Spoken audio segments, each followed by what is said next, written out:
Good evening, cherished companions.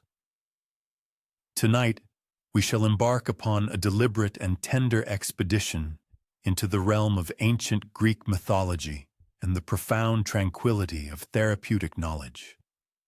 Gently dim your illuminating devices, nestle comfortably beneath your chosen covering, and permit the cacophony of the day to gracefully recede. Our journey this evening will lead us to accompany Asclepius, the mortal man whose destiny elevated him to the revered status of the god of healing. You are poised to uncover the genesis of medical practices in the venerable land of ancient Greece, to understand the pivotal role dreams played in guiding restorative treatments, and to comprehend the enduring symbolism of serpents as emblems of robust health. Each narrative will unfurl with measured grace, akin to the deliberate turning of pages within an aged, time-worn tome. Now, with the illumination softened and perhaps the gentle whir of a fan providing a soothing background resonance, let us commence our odyssey. You perceive yourself standing amidst the undulating terrain of ancient Thessaly, where the nascent morning mist tenderly embraces the olive groves, and the atmosphere is redolent with the fragrance of untamed botanical life. It is here that our chronicle originates, not with the tumultuous clamor of thunder and lightning often associated with Hellenic sagas, but with a more subdued essence, the poignant misfortune of affection and bereavement that would, in time, bestow upon the world its most distinguished healer. Envision Coronis, a mortal woman whose raven tresses capture the solar effulgence like burnished bronze. Her movements throughout her daily endeavors possess the innate fluidity of one intrinsically connected to the terrestrial sphere. She grinds grain, meticulously tends to modest fires, and meticulously weaves fabric upon a rudimentary loom. Her hands are perpetually engaged, ceaselessly fashioning something of practical utility. She remains oblivious to the fact that Apollo, the resplendent deity of illumination and melodic harmony, observes her from the veiled recesses of the cypress trees. One might justifiably ponder the allure that draws a divine entity to a mortal female. It is not exclusively her pulchritude, though she possesses a loveliness akin to that of wild blossoms, inherently natural and unconscious of its own captivating charm. It is something more profound. Perhaps it is the gentle hum she emits while immersed in her labors, crafting melodies that even Apollo finds utterly captivating. Or conceivably, it is her intrinsic benevolence towards the ailing and the injured, individuals who occasionally arrive at her threshold, seeking the solace she freely bestows through poultices meticulously prepared from mountain botanicals. Apollo approaches her, not in the full grandeur of his divine majesty, which would undoubtedly blind mortal perception, but rather as a youthful man with hair the color of spun gold and hands bearing the calluses indicative of honest toil.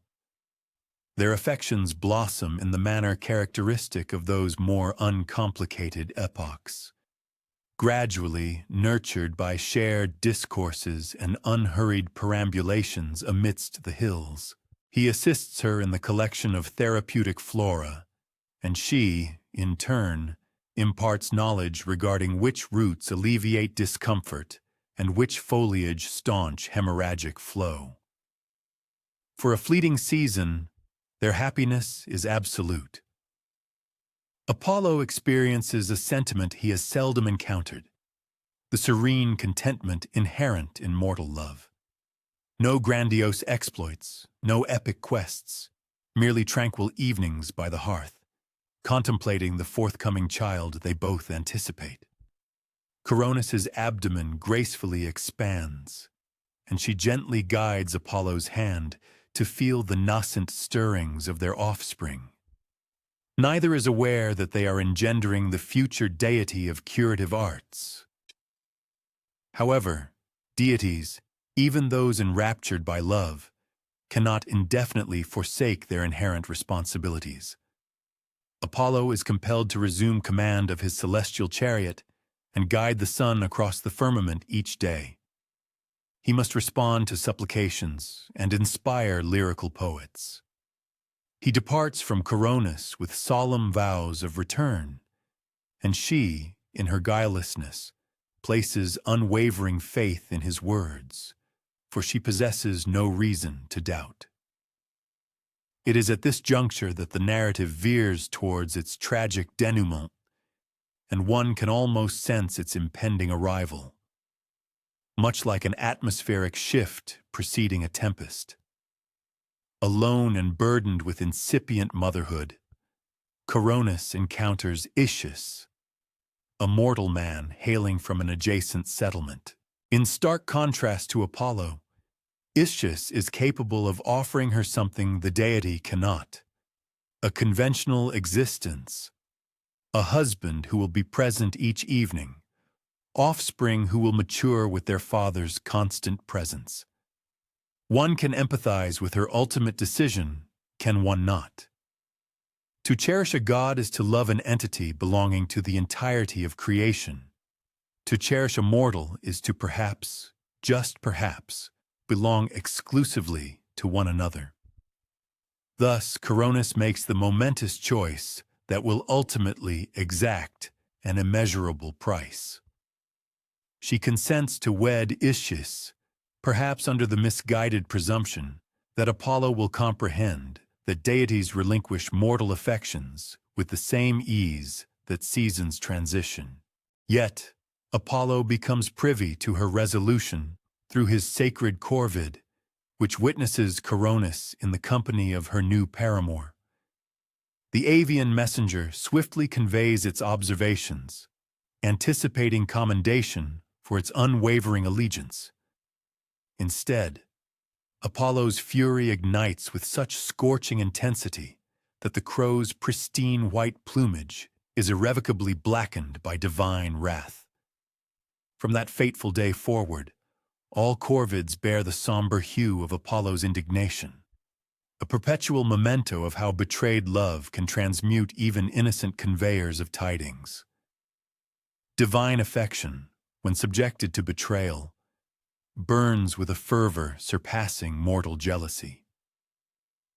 Apollo's wrath is not the vociferous, destructive kind one might anticipate. Instead, it is chillingly definitive, akin to winter's inexorable grip upon the landscape. He dispatches his sister, Artemis, the formidable goddess of the hunt, to mete out punishment upon Coronis with her silver-tipped shafts. The decision emanates from profound anguish, not intrinsic cruelty, though the ultimate consequence will remain unaltered. Visualize the tableau on that dreadful morning. Coronis is engaged in the mundane task of suspending laundered garments upon a line stretched between two olive trees, her abdomen heavy with the nascent life she carries. The textiles, unadorned linen tunics and woolen cloaks, flutter gently in the zephyr. She hums that identical melody that initially captivated Apollo's attention, utterly oblivious to the silent approach of demise. Her movements are now deliberate, instinctively protective of the life burgeoning within her.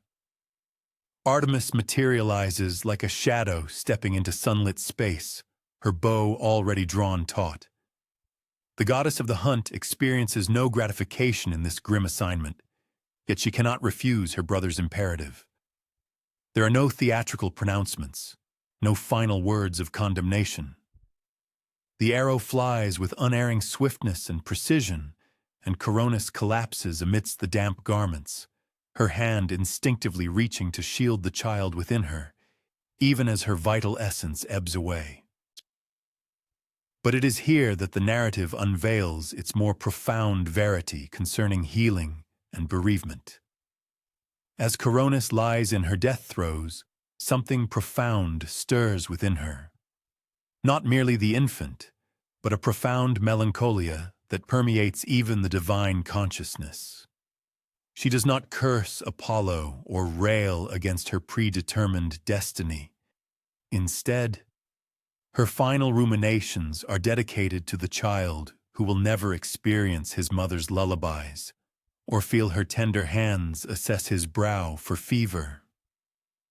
Her ultimate utterances are a whispered supplication that her son will discover a tranquility far exceeding that which his parents ever attained. Apollo arrives as her respiration grows shallow, and in that precise instant, the deity who commands the solar orb feels an irreparable fracture within his immortal heart. He perceives the exorbitant cost of his jealousy, not solely Coronis's life, but his son's prospect of experiencing maternal affection. The God who bestows light upon the cosmos has instead wrought only obscurity, and the crushing weight of that realization will indelibly shape all subsequent events. The deity who commands the sun possesses no power to resurrect the deceased, yet he can salvage the nascent life. With hands steadier than those of any mortal surgeon, he executes the inaugural recorded cesarean section, extracting the infant from his mother's womb precisely as her spirit embarks upon its journey to the underworld. This pivotal moment becomes the primordial surgical intervention in Greek mythology, performed not from empirical medical acumen, but from an overwhelming, desperate love. The infant, destined to become Asclepius, emits a robust cry, indicative of one ordained for extraordinary accomplishments. Apollo cradles his son and discerns in the infant's countenance an echo of Coronis's inherent gentleness, commingled with a divine essence. This child is fated to heal where Apollo has wrought destruction. He will assuage suffering where his father has engendered it. The god immediately comprehends that this is both a precious endowment and a formidable onus. His son will dedicate an eternity to mending the fractures wrought by divine indignation. Apollo enwraps the infant in Coronis's cloak, still retaining the warmth of her body and exuding the aromatic essence of the herbs she once gathered. He imbues the tiny lungs not merely with life, but with profound purpose. This child will possess an innate understanding of pain because his very genesis is rooted in tragedy. He will comprehend loss because his existence itself speaks volumes of the sacrifice made for his life. Every cure he enacts will serve as an homage to the mother he never knew. The god gazes down upon his son and renders a decision that will reverberate across millennia.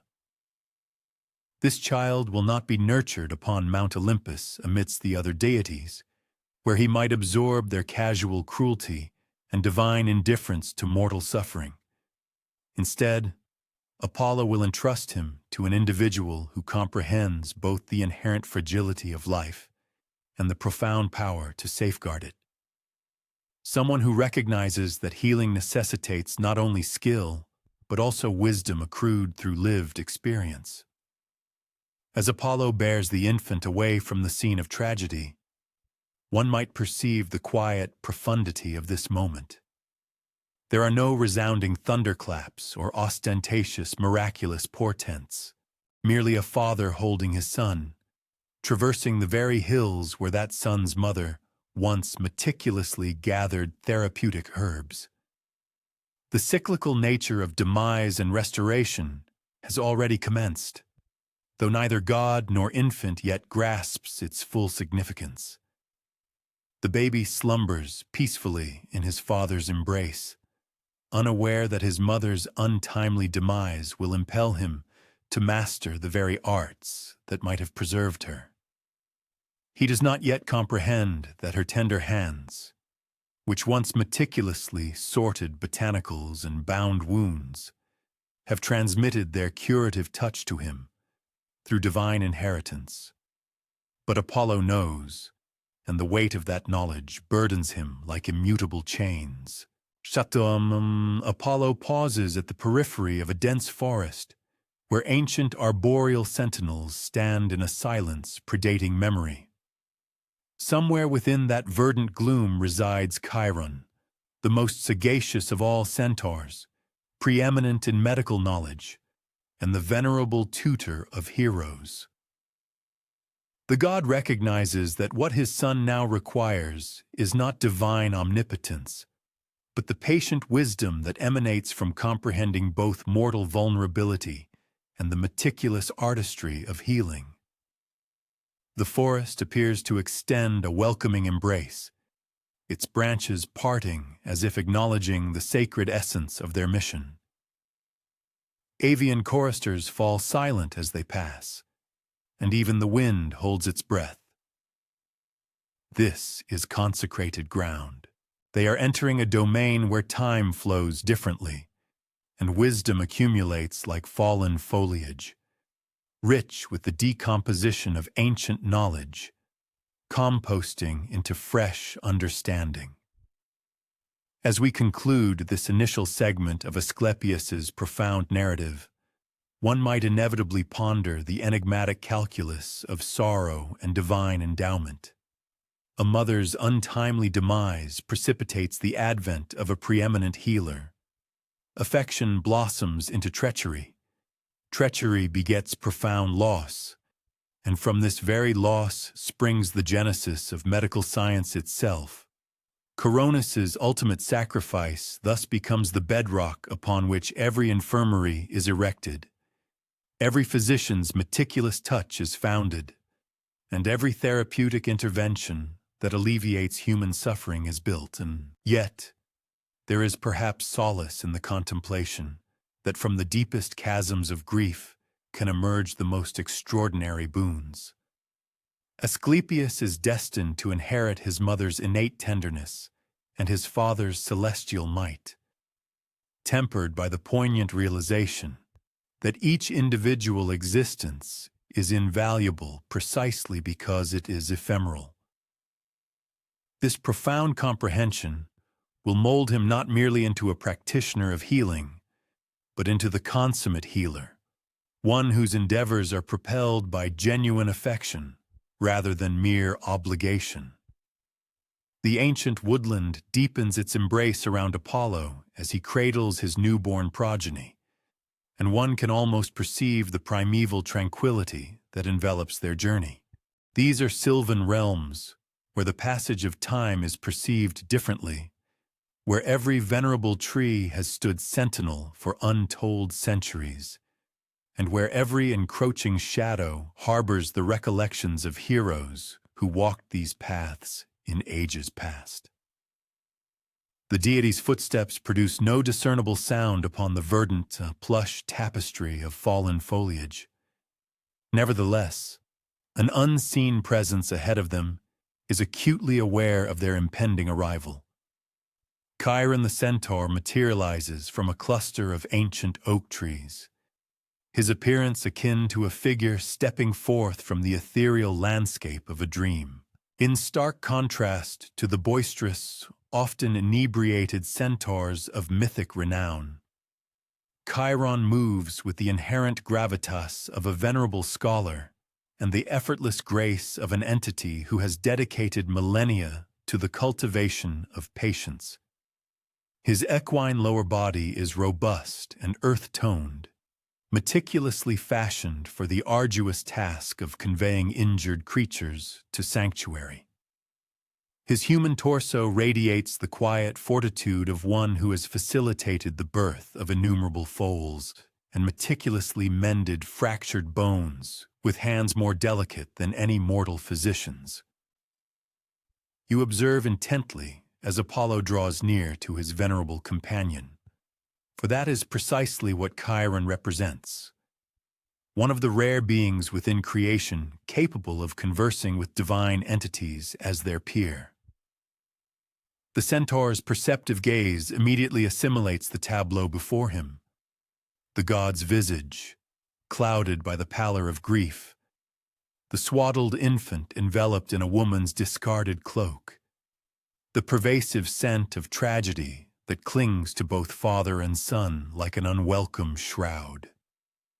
Chiron, seasoned by countless episodes of divine drama, discerns the underlying narrative without requiring explicit articulation.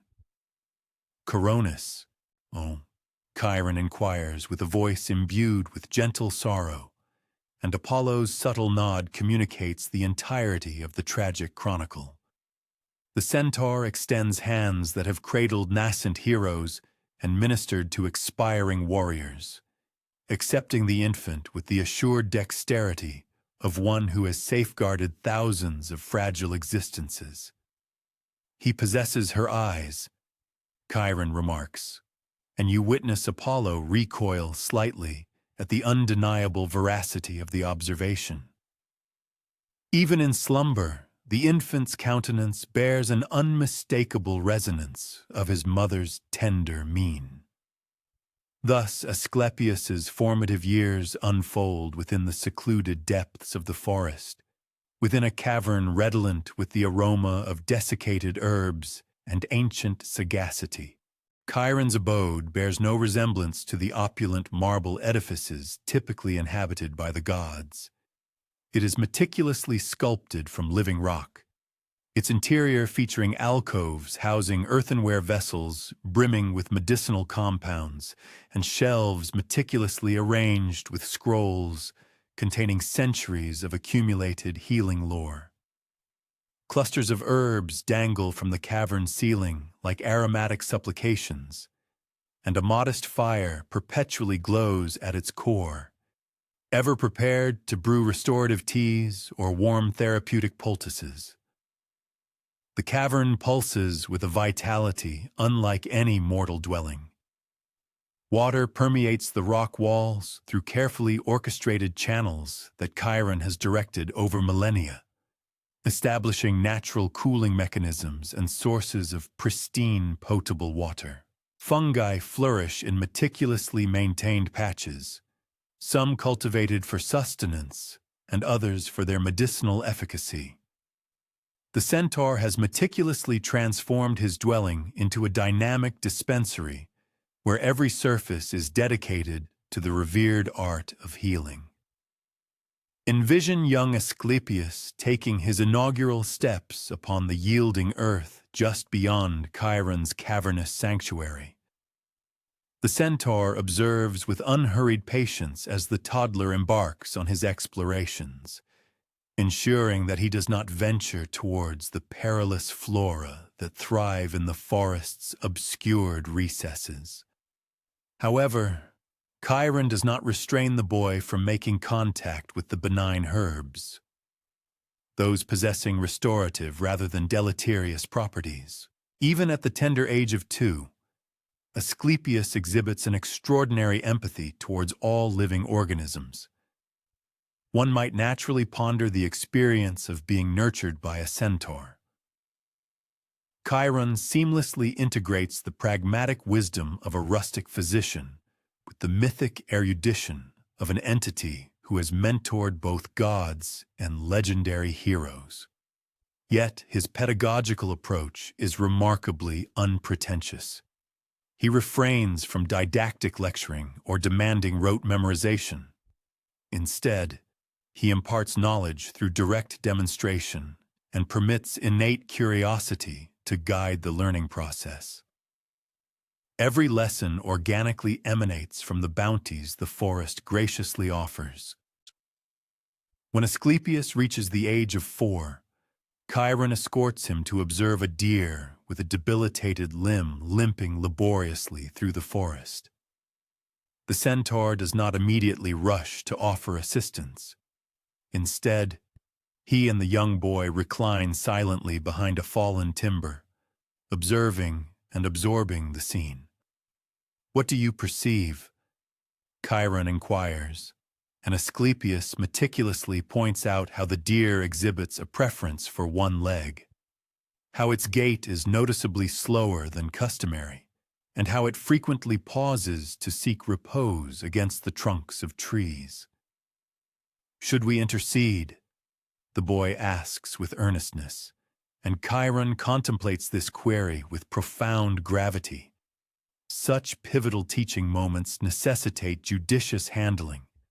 Indeed, we should, he finally pronounces, but with utmost circumspection. Fear can inflict as much detriment as physical injury. He meticulously demonstrates to Asclepius the method of gradual approach, speaking in hushed, soothing tones calculated not to alarm the wounded creature. The deer does not flee, perhaps instinctively discerning the benevolent intent in their demeanor, or perhaps recognizing Chiron's familiar, reassuring presence. Chiron's hands execute their task with seasoned proficiency, meticulously examining the deer's leg for fractures, discovering instead a deeply embedded thorn within its hoof. He extracts it with a bronze blade so exquisitely honed that it appears to sever pain itself, subsequently applying an herbal poultice designed to avert infection. Asclepius steadfastly cradles the deer's head, gently stroking its neck and murmuring soothing reassurances he has assimilated from observing Chiron's interactions with other afflicted patients. This methodology becomes the established framework for the boy's tutelage. Each day unfurls new instructional opportunities, cleverly disguised as mundane encounters. A bird with a fractured wing imparts lessons concerning the meticulous art of bone setting and the intricate biomechanics of avian flight. A rabbit afflicted with ocular infection illustrates the profound importance of gentle cleansing and the appropriate application of anti-inflammatory herbs. A serpent bearing damaged scales unveils the recondite secrets of dermatological maladies and their respective remedies, though Asclepius remains oblivious to the crucial significance serpents will assume in his future destiny. By the time Asclepius attains his 7th year, he possesses the remarkable ability to identify scores of medicinal plants through sight and scent alone. He discerns which fungi possess curative properties and which are lethal, which roots alleviate pain, and which berries effectively reduce fever.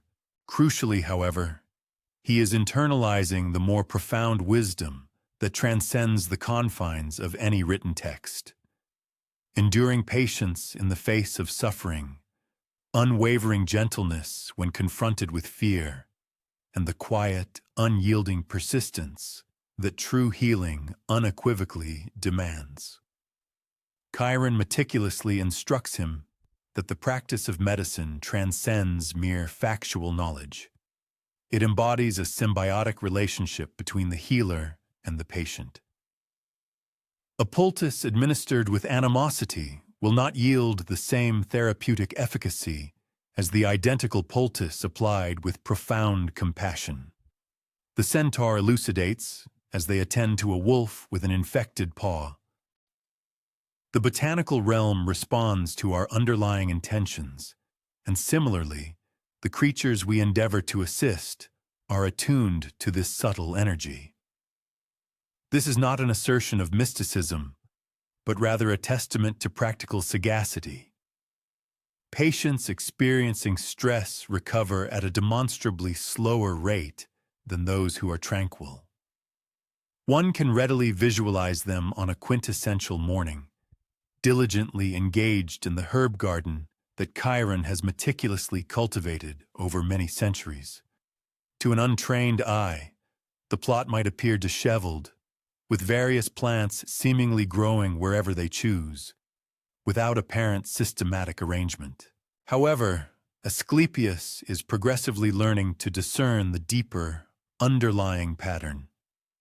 Towering plants furnishing shade for more delicate species, roots that enrich the soil flourishing adjacent to herbs requiring fertile ground, and medicinal plants strategically positioned to safeguard vegetables from deleterious insects.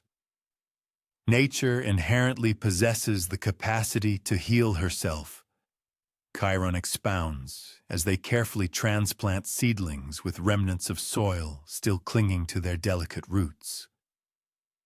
Our imperative is not to contend against her intrinsic wisdom, but rather to comprehend it thoroughly and to collaborate harmoniously with its principles. He meticulously demonstrates to Asclepius how specific plants naturally cohabitate in the wild, establishing symbiotic partnerships that enhance the resilience of both. Medicine, too, operates on a similar premise. He adds with thoughtful emphasis, a singular herb might offer a modicum of assistance. However, two herbs acting in concert can orchestrate veritable marvels. As Asclepius matures, Chiron progressively introduces him to the intricacies of anatomy. Utilizing himself as a pedagogical model, the centaur's unique physiological composition, part human, part equine, renders him a living, dynamic textbook of comparative physiology. He elucidates the mechanisms of blood circulation through disparate biological systems, the articulation of muscles moving bones, and the vital rhythm of the heart sustaining life in both mortal and immortal beings. Asclepius learns to palpate pulses, to accurately recognize the telltale signs of fever, and to comprehend the inherent pace at which injuries naturally mend. The instructional scope extends beyond the purely corporeal. Chiron imparts to the boy the profound interconnectedness between the psyche and the soma, illustrating how persistent anxiety can impede the healing process of wounds, and conversely, how serenity of mind can expedite recovery. Observe the comportment of animals when they are injured, the centaur advises thoughtfully. They instinctively seek tranquil havens for recuperation. They do not resist the innate healing process. Humankind could derive profound lessons from this inherent wisdom. However, perhaps the most pivotal lesson unfolds when Asclepius is 12 years old and Chiron succumbs to a mysterious malady that renders him profoundly weak and feverish. For the very first time, the boy perceives his revered teacher as a patient, vulnerable, and in dire need of meticulous care. This unforeseen reversal of roles instills in him a fear far greater than any he has experienced when tending to an injured animal. What if his burgeoning skills prove insufficient? What if he commits an irreparable error? What if the wisest entity he knows is beyond recovery? Chiron, despite his own debilitating sickness, astutely perceived a profound opportunity for instruction.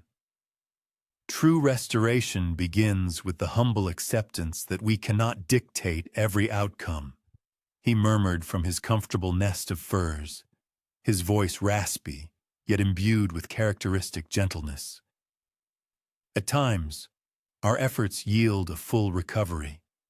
On other occasions, we can merely offer solace, and sometimes, our sole recourse is to remain steadfastly present with suffering until its natural course concludes. He meticulously guided Asclepius through the intricate process of treatment, discerning the appropriate botanical agents, mastering their precise preparation, understanding the critical junctures for reevaluation, and distinguishing between nascent improvement and unwelcome decline.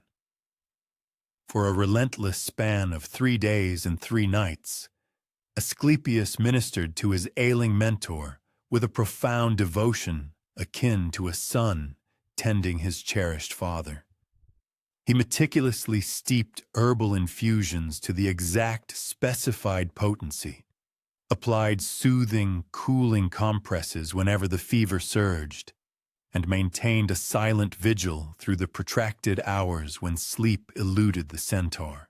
As his teacher's typically steady respiration grew increasingly labored, the young boy honed his ability to interpret the subtle, almost imperceptible indicators of a body locked in a desperate struggle for recuperation.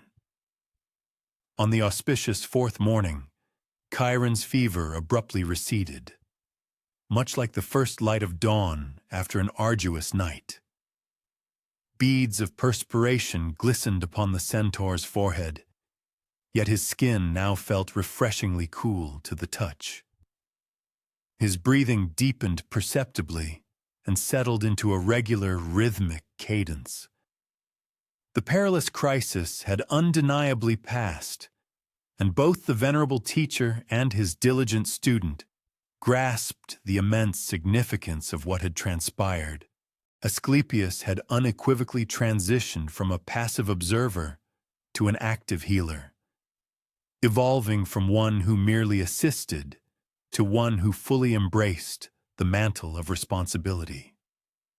"You performed admirably," Chiron pronounced with an understated simplicity, yet his words resonated with the gravitas of formal and profound acknowledgement. Asclepius, in turn, sensed an undeniable and fundamental shift had irrevocably occurred within his own being. The profound transformation unfolded so incrementally that he scarcely perceived its progression, much like the imperceptible spread of dawn across a vast forest canopy. One day, he was merely a student diligently acquiring techniques. The next, he found himself a seasoned healer rendering critical decisions that held the delicate balance between life and death. As Asclepius navigated his adolescent years, whispers of his extraordinary capabilities began to circulate well beyond the secluded confines of the forest.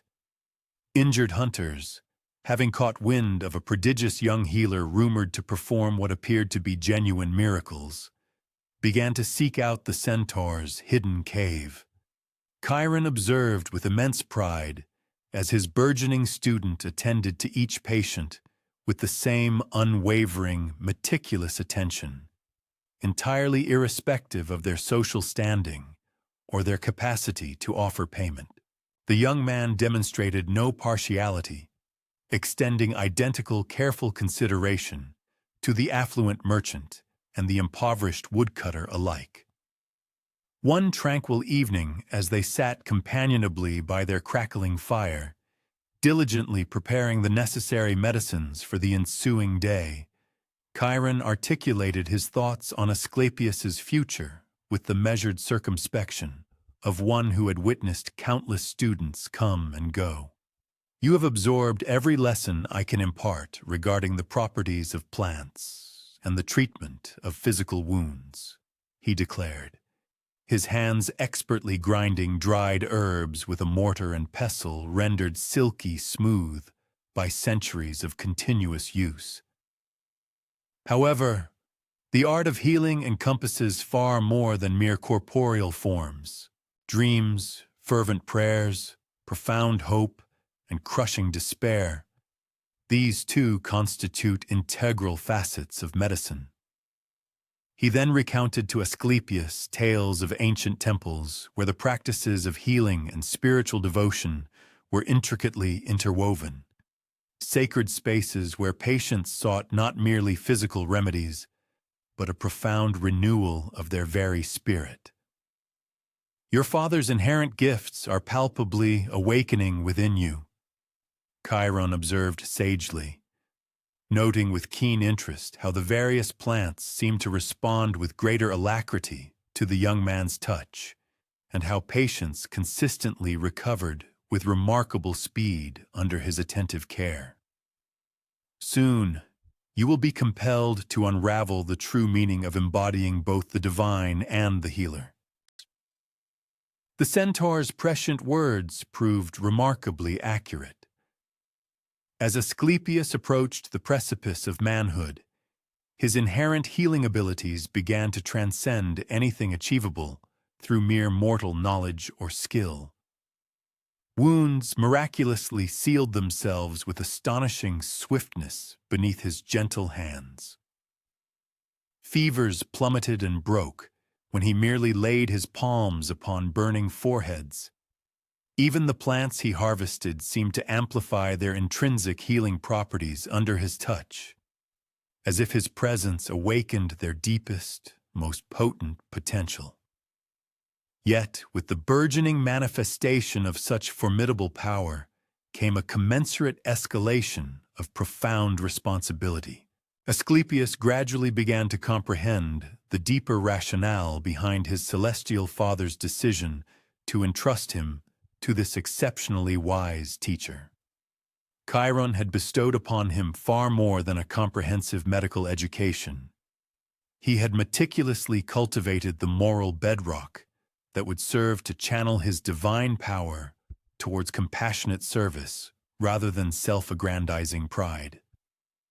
The venerable centaur had unequivocally demonstrated that genuine healing was ultimately dedicated to the preservation of life itself, never to the ego or vanity of the practitioner.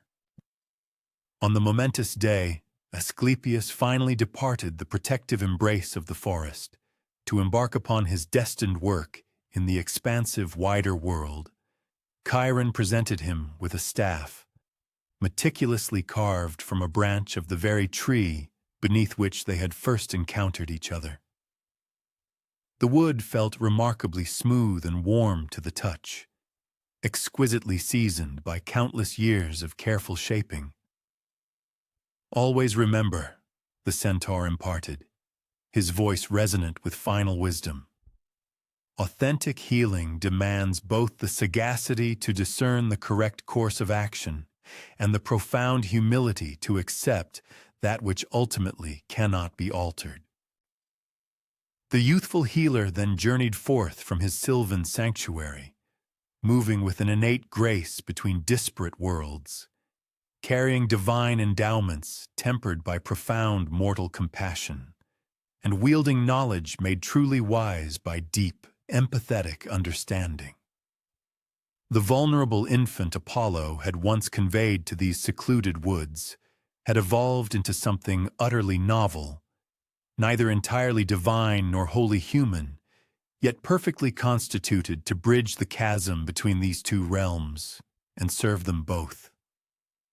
His mother's inherent gentleness and his teacher's profound wisdom would serve as his unerring compass through the myriad challenges that lay ahead. The young Asclepius walked away from Chiron's tranquil forest sanctuary, a simple leather bag slung casually across his shoulder. Within its unassuming confines resided the rudimentary yet essential implements of healing, not mystical artifacts imbued with celestial luminescence, but rather humble instruments that eloquently spoke of painstaking effort and meticulous observation. Indeed, even divine healing found its genesis in the most commonplace materials. He paused briefly at the periphery of a modest village as the morning sun, a golden orb, pierced through the verdant olive groves. His initial patients would not seek him out because of any burgeoning divine reputation. Instead, they would approach him because someone had observed his gentle, reassuring hands and the unhurried, non-judgmental manner in which he navigated their world. In the ethos of ancient Greece, the practice of medicine did not originate within grandiose marble temples, but rather in the dusty, bustling marketplaces and the unpretentious confines of simple homes, where suffering patiently awaited the arrival of someone who possessed the wisdom and inclination to truly listen. The unpretentious leather satchel contained what might be considered secrets that would appear impossibly rudimentary to a modern sensibility. Within it lay a carefully curated collection of bronze knives, each one meticulously shaped and honed for distinct surgical purposes. The smallest blade, no larger than a child's finger, proved ideal for delicately extracting thorns or lancing minor abscesses. A medium-sized blade, sharp as a whispered secret, could sever skin with remarkable precision during the critical process of setting broken bones. The largest knife, possessing a reassuring weight in the hand, was reserved for the most formidable surgical interventions that lesser healers often recoiled from attempting. Yet these knives represented only the beginning. Enveloped in soft, protective cloth were bone needles, some perfectly straight, like miniature arrows, for the precise stitching of wounds. Others gracefully curved like crescent moons, designed to access challenging anatomical locations. Thread meticulously crafted from sheep's intestines provided sutures that the body could naturally absorb as the healing process progressed. These unadorned tools carried no inherent magic beyond the inherent skill of the hands that wielded them and the discerning knowledge of precisely when and how to employ each one. The villagers gradually assembled, their curiosity piqued by the compelling narratives they had gleaned from passing travelers. Here stood a young man who had assiduously learned his demanding craft from the venerable centaur Chiron, a practitioner who, moreover, carried the direct blessing of Apollo himself. However, what most profoundly captivated and impressed them was not his illustrious divine heritage. It was the empathetic manner in which he knelt beside a feverish child, gently assessing her pulse with fingers that seemed instinctively to comprehend precisely what they were seeking. Asclepius carefully unpacked his array of medicines in that inaugural village, observed by curious children who furtively peeked from behind their mothers' protective skirts. Clay vessels meticulously held dried herbs in a rich diversity of varieties: willow bark, renowned for its pain-relieving properties; honey, a natural antiseptic effective in preventing infection; and poppy extract, indispensable for inducing deep slumber when surgical procedures necessitated it. Each pot was fastidiously labeled with intricate symbols, decipherable only by trained healers, forming a rudimentary yet remarkably effective pharmacy that encapsulated the accumulated medical wisdom of countless centuries. He commenced his dedicated work on his very first morning as an independent healer. An elderly farmer approached him, noticeably favoring his left leg, his gait so severely impaired that his customary daily labor had become virtually insurmountable. Instead of immediately prescribing a remedy, Asclepius judiciously began by asking a series of probing questions. When did this pain first manifest? Does it intensify more notably in the morning or in the evening? Could you precisely indicate the area where it troubles you most acutely? The subsequent physical examination would have appeared remarkably familiar to any contemporary medical practitioner. Asclepius gently palpated along the farmer's leg with meticulous hands, carefully assessing the range of motion in the joints, and keenly observing the man's facial expressions for any telltale signs of discomfort. Through this thorough process, he accurately diagnosed an old injury that had never properly healed, thereby generating persistent, low-grade inflammation that inexorably worsened with each day's physical exertion. The prescribed solution was far from dramatic or miraculous. A simple poultice composed of specific herbs to effectively reduce the swelling, a regimen of targeted exercises to strengthen the surrounding supportive muscles, and pragmatic advice concerning appropriate periods of rest. But it was precisely at this juncture that his divine heritage subtly revealed itself. As Asclepius carefully prepared the herbal remedy, something truly remarkable transpired. The botanical ingredients appeared to respond with heightened efficacy to his touch. releasing their potent healing properties far more readily than they would have for ordinary hands. The resulting mixture did not merely possess the characteristic scent of medicine, it exuded an almost palpable sense of hope that instilled a profound belief in the possibility of relief in both the healer and the afflicted patient.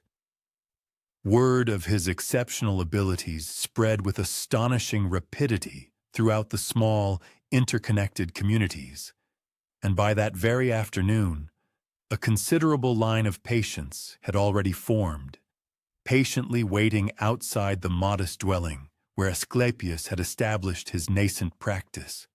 Each individual case served as a valuable lesson, imparting new insights into the practical application of Chiron's profound teachings.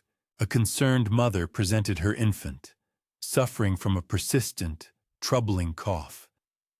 He prescribed the inhalation of steam from boiled herbs and patiently demonstrated how to facilitate the child's breathing more easily.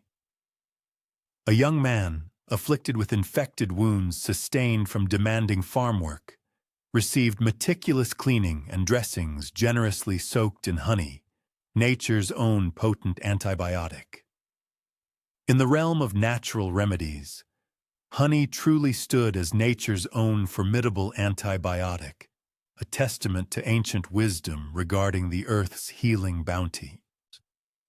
A nascent practitioner, Asclepius, embarked upon a meticulous journey to master the application of what might have been perceived as daunting implements, ensuring their use brought succor rather than exacerbating suffering.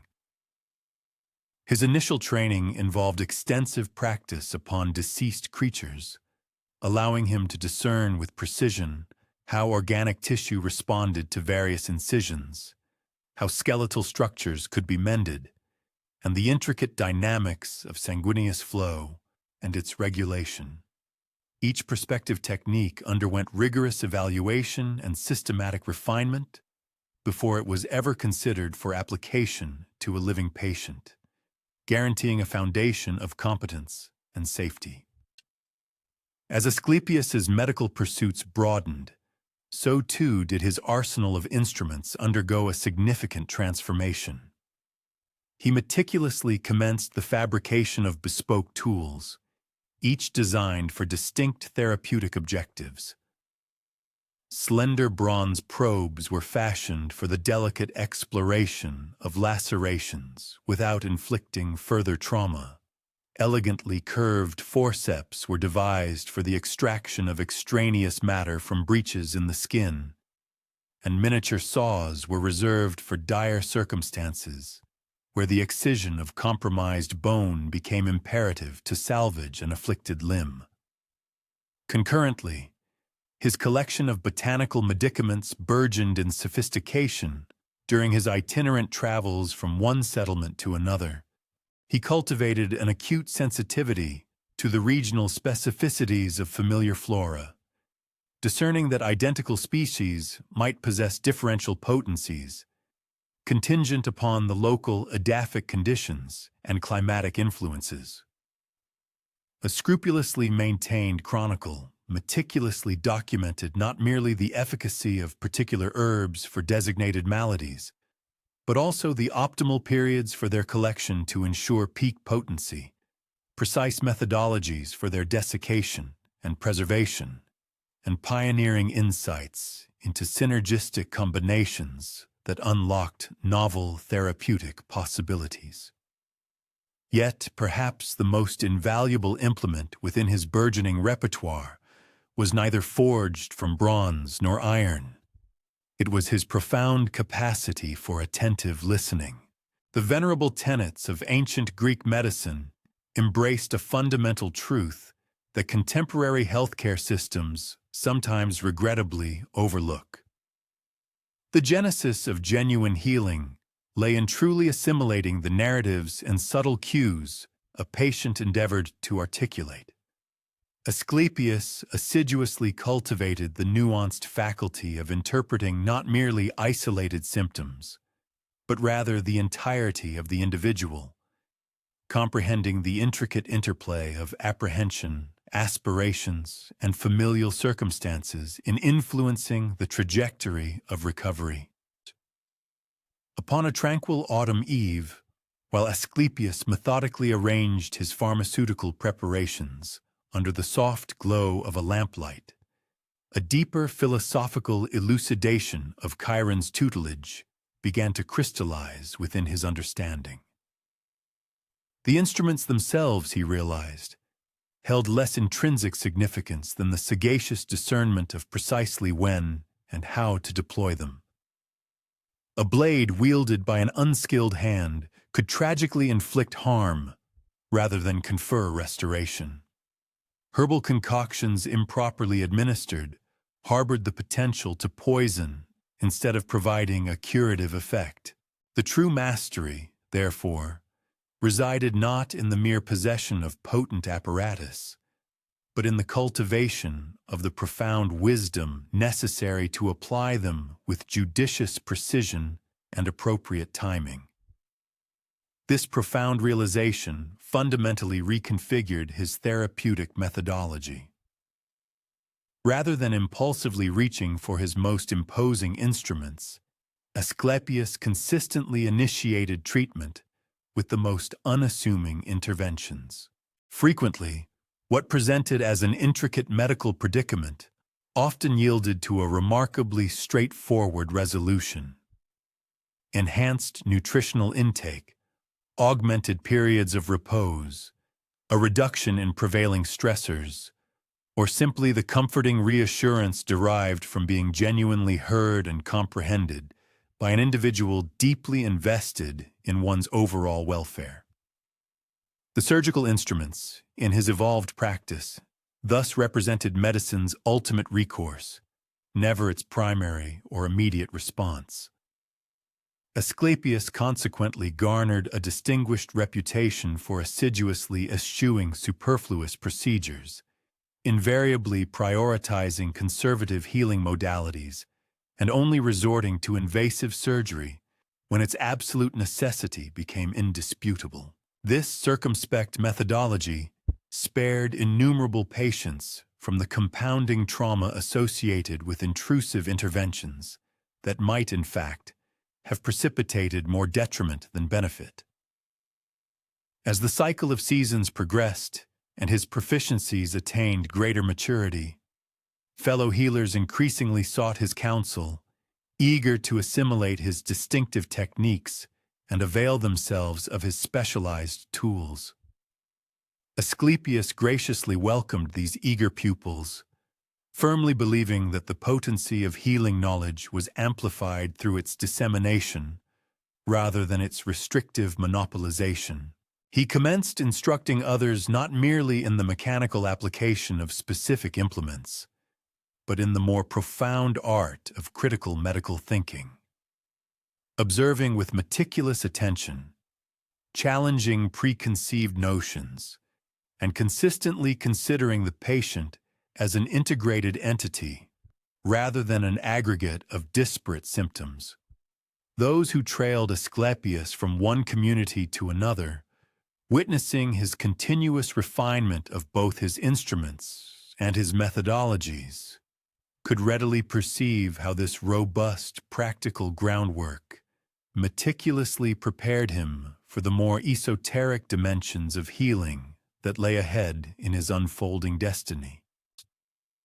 Ultimately, concepts such as prophetic dreams and visionary insights, elaborate temple rituals, and profound spiritual cures all found their grounding upon this unshakable foundation of empirical, hands-on medical expertise. The precise scalpel and the fervent prayer functioned in harmonious concert, each augmenting the efficacy of the other. The modest leather satchel that once contained his entire worldly possessions gradually blossomed into a comprehensive medical atelier.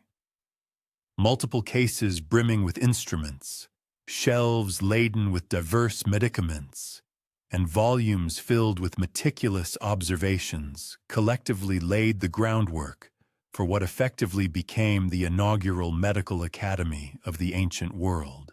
Yet, at the very core of this expansive enterprise persisted those elemental tools.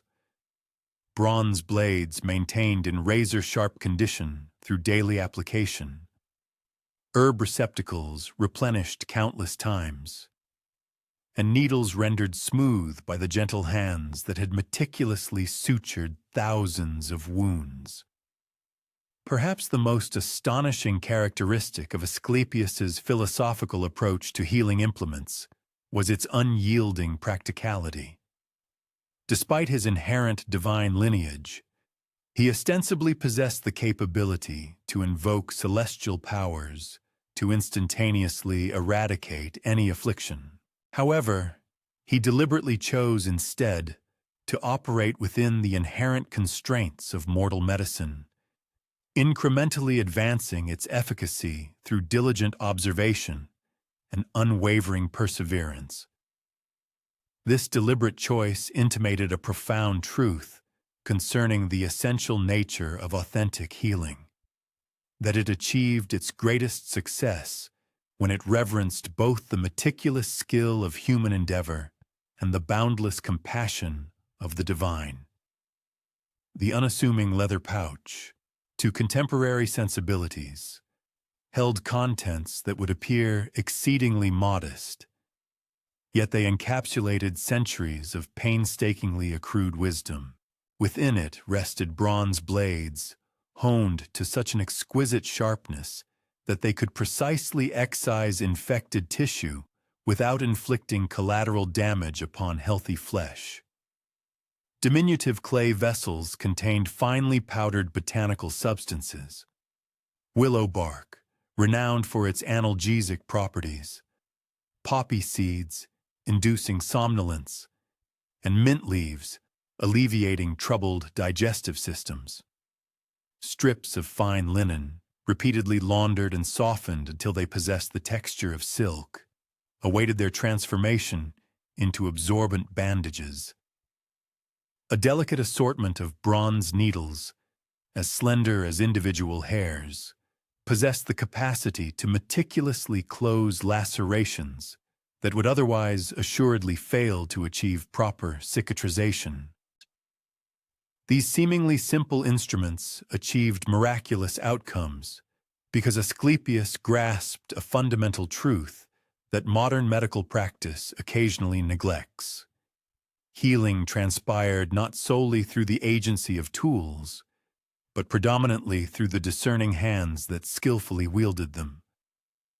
He initiated his diagnostic process with his inaugural patient, an elderly agriculturalist whose debilitating arthritis rendered every movement excruciating. Asclepius did not immediately proffer pharmaceutical interventions. Instead, he posed a series of inquiries that no one prior had deemed pertinent to ask. "When do you perceive the greatest intensity of discomfort?" he gently probed, settling beside the man on a weathered wooden bench smoothed by decades of use. "What factors seem to alleviate it?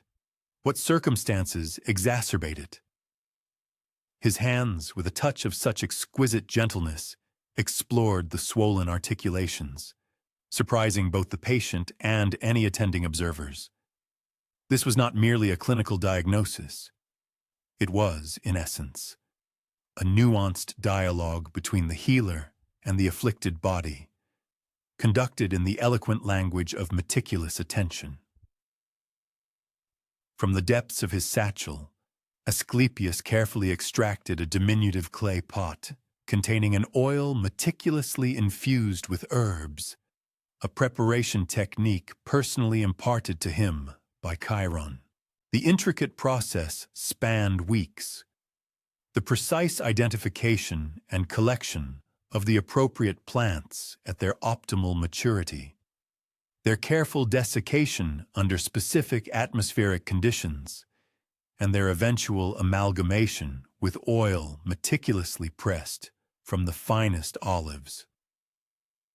As he delicately massaged this preparation into the farmer's aching joints, an immediate and palpable sense of relief became unmistakably etched upon the old man's countenance.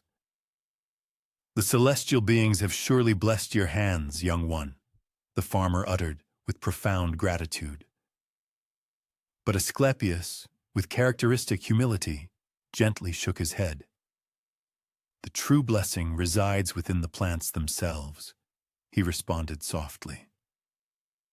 "I have merely endeavored to decipher the wisdom they patiently impart to us." This intrinsic humility would subsequently become his defining attribute, consistently refraining from attributing to divine intervention what could be demonstrably achieved through diligent observation and assiduous scholarly pursuit. As reports of his extraordinary abilities proliferated, Asclepius increasingly found himself attending to more intricate and challenging medical presentations. A distraught woman presented her young child, consumed by a raging fever that had persisted for several days. The local wise women, despite their earnest efforts, had found their traditional remedies ineffectual, and sheer desperation propelled the mother to seek succor from this youthful stranger who, she had heard, carried potent healing within a humble bag. Asclepius knelt beside the child's cot, his keen gaze noting the rapid, shallow respirations, the flushed dermal surface, and the way the small frame shivered uncontrollably despite its elevated temperature. From his carefully curated collection of instruments, he deliberately chose not medicinal compounds, but a pristine piece of linen thoroughly saturated in cool water. Occasionally, he patiently elucidated to the anxious mother, "The body itself requires assistance in moderating its own temperature before the innate healing processes can effectively commence." He meticulously demonstrated to her the correct method for applying the cool compresses to the child's forehead and wrists, areas where the superficial blood vessels allowed for more efficient thermal exchange.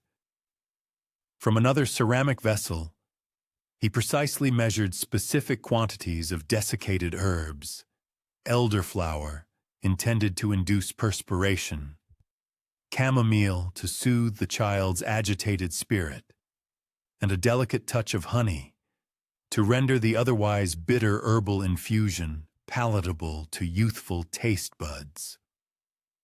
The methodical preparation of this therapeutic beverage evolved into a calming ritual that provided as much solace to the worried mother as it ultimately did aid the afflicted child.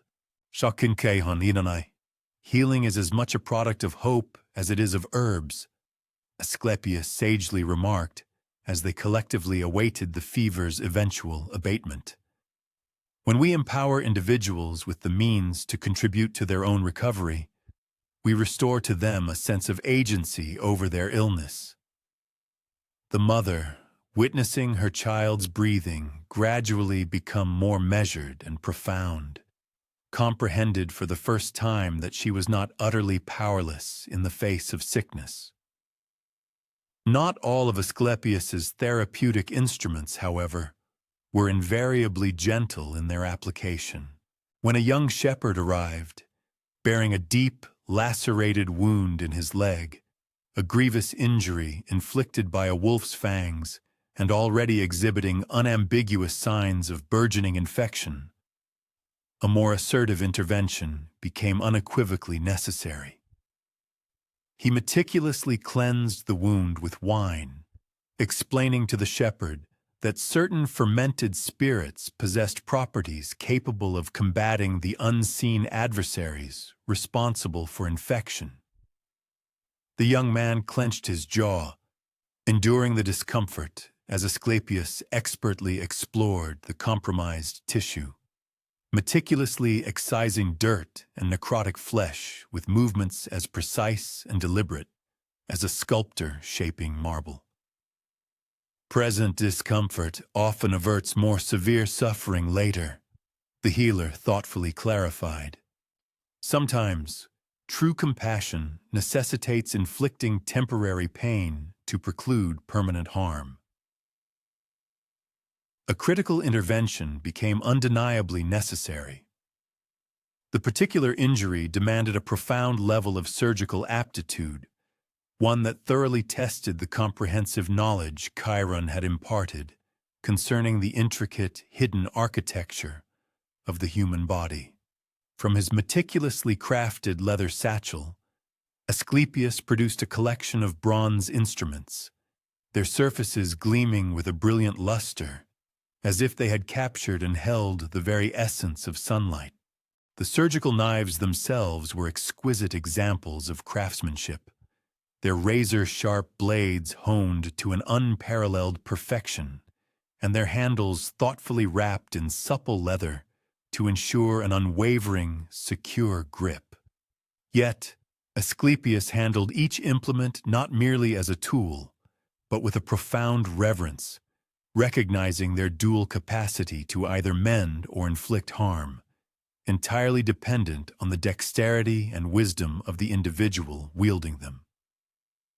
As the ensuing weeks unfolded, Asclepius's burgeoning reputation expanded significantly, not solely on account of his extraordinary healing prowess, but equally for his genuine eagerness to impart his knowledge to others.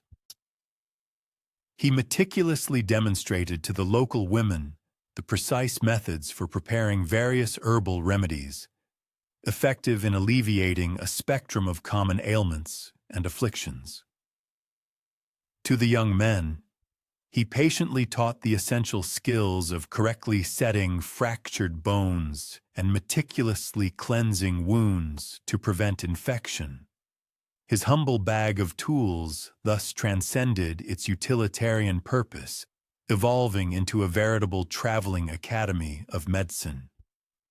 The slender bronze needles were then brought into meticulous play, as Asclepius skillfully closed the wound, executing stitches of such remarkable neatness and precision that they appeared more akin to decorative embellishments than functional sutures. Each individual stitch was positioned with an almost mathematical exactitude, drawing the severed edges of the torn flesh together into a flawless alignment. The shepherd, who was the recipient of this intricate care, observed in profound astonishment as his once gaping, grievous wound was expertly transformed into a clean, delicate line, a clear promise of swift healing rather than the dreaded threat of festering decay. How do you possess such uncanny knowledge of where to make an incision and where to join the flesh? The young man inquired, his voice laced with wonder, prompting Asclepius to momentarily pause his diligent work and thoughtfully consider the profound question. Every single body narrates its own distinct tale, he responded with quiet contemplation. The blood itself indicates its preferred pathways of flow. The muscles reveal their inherent desire for proper orientation. My role is simply to attentively heed what they are striving to communicate, and then assist them in recalling their natural state of wholeness. Nevertheless, the efficacy of instruments remained contingent upon the guiding sagacity that directed their application. Asclepius consistently ensured that his eager students never lost sight of the deeper, foundational principles underpinning the practical techniques. These specialized instruments serve to extend the reach of our hands, he elucidated during an impromptu instructional session held beneath the welcome shade trees of a bustling market square, when, however, they inherently lack the capacity to extend our hearts. It is profound compassion that functions as the indispensable tool, rendering all other instruments truly effective. A seasoned physician from the nearest urban center, harboring a degree of professional jealousy regarding the young healer's rapidly ascending renown, ventured to inquire, "Why do you so freely disseminate your professional secrets? Do you not harbor any apprehension regarding potential competition?"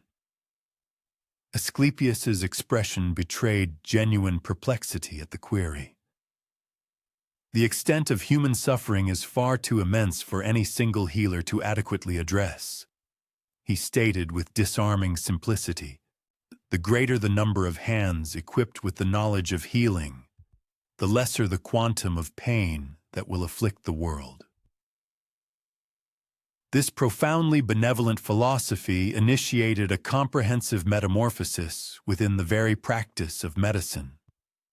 Rather than selfishly safeguarding knowledge as if it were a coveted treasure, Asclepius pioneered the establishment of the first collaborative network of healers, who openly exchanged innovative techniques and groundbreaking discoveries. He meticulously instructed them on the fabrication of their own instruments, guided them to the optimal sources for raw materials, and clarified which specific techniques proved most efficacious for particular ailments. His modest leather bag thus became a conceptual blueprint, widely replicated across the Hellenic world.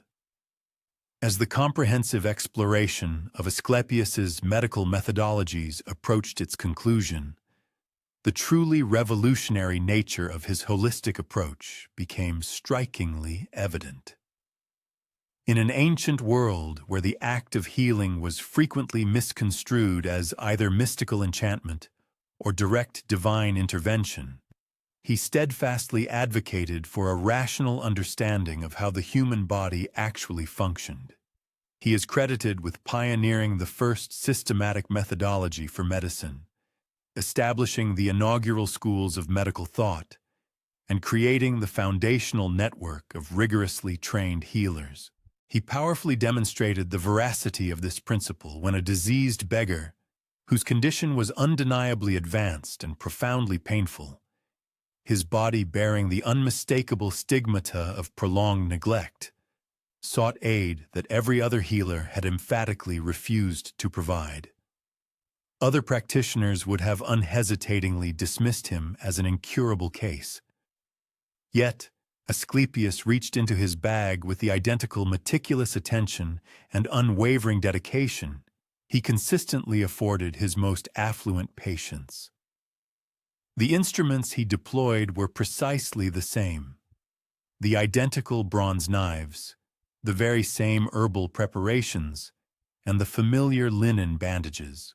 However, the profound care and unwavering empathy with which he applied them utterly transformed both the treatment administered and the patient receiving it. Even in instances where we are unable to effect a complete cure, he imparted to his attentive students, we possess the inherent capacity to always offer solace. Occasionally, that very comfort evolves into the bedrock for a healing process that initially appeared utterly unattainable.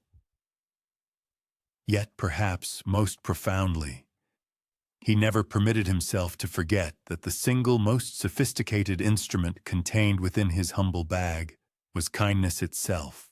Every gleaming bronze knife was guided by a deep wellspring of compassion.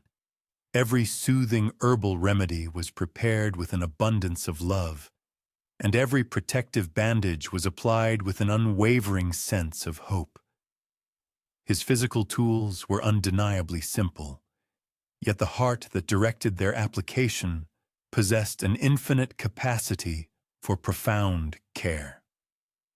And so we envision Asclepius continuing his tireless work in that modest village, his leather bag lying open beside him, as he assiduously tends to an unending procession of patients.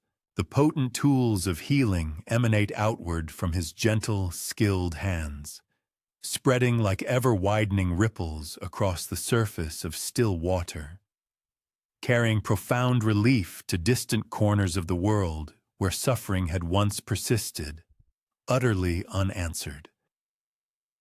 Tomorrow, our journey will uncover how dreams themselves became yet another formidable instrument of healing. But for tonight, may one find solace in the comforting knowledge that somewhere, someone perpetually carries the essential tools to alleviate pain and meticulously restore hope. However, healing practices in the ancient world encompassed far more than mere physical remedies. As Asclepius's reputation continued its impressive ascent, individuals began to seek his counsel for ailments that traditional herbs and physical interventions alone proved incapable of touching. It was during these instances that his divine lineage manifested itself with the utmost clarity, not through ostentatious miracles, but rather through his extraordinary innate ability to comprehend the enigmatic nexus between dreams and the process of healing, a connection that would ultimately form the foundational bedrock of temple medicine. One might easily visualize accompanying Asclepius as he pays a visit to a woman who has endured persistent, debilitating headaches for many months. No quantity of willow bark tea or soothing compresses has succeeded in bringing her any appreciable relief. One can vividly discern the profound desperation etched within her eyes as she recounts countless nights spent restlessly pacing her small dwelling, utterly incapable of finding any semblance of repose. Her husband observes her plight helplessly, acutely aware that his wife's unrelenting pain has, by now, become the central axis around which their entire family's existence now sorrowfully revolves. "Recount your dreams to me," Asclepius quietly intones, settling gently beside her bed with the characteristic patient attention that has become his distinguishing hallmark.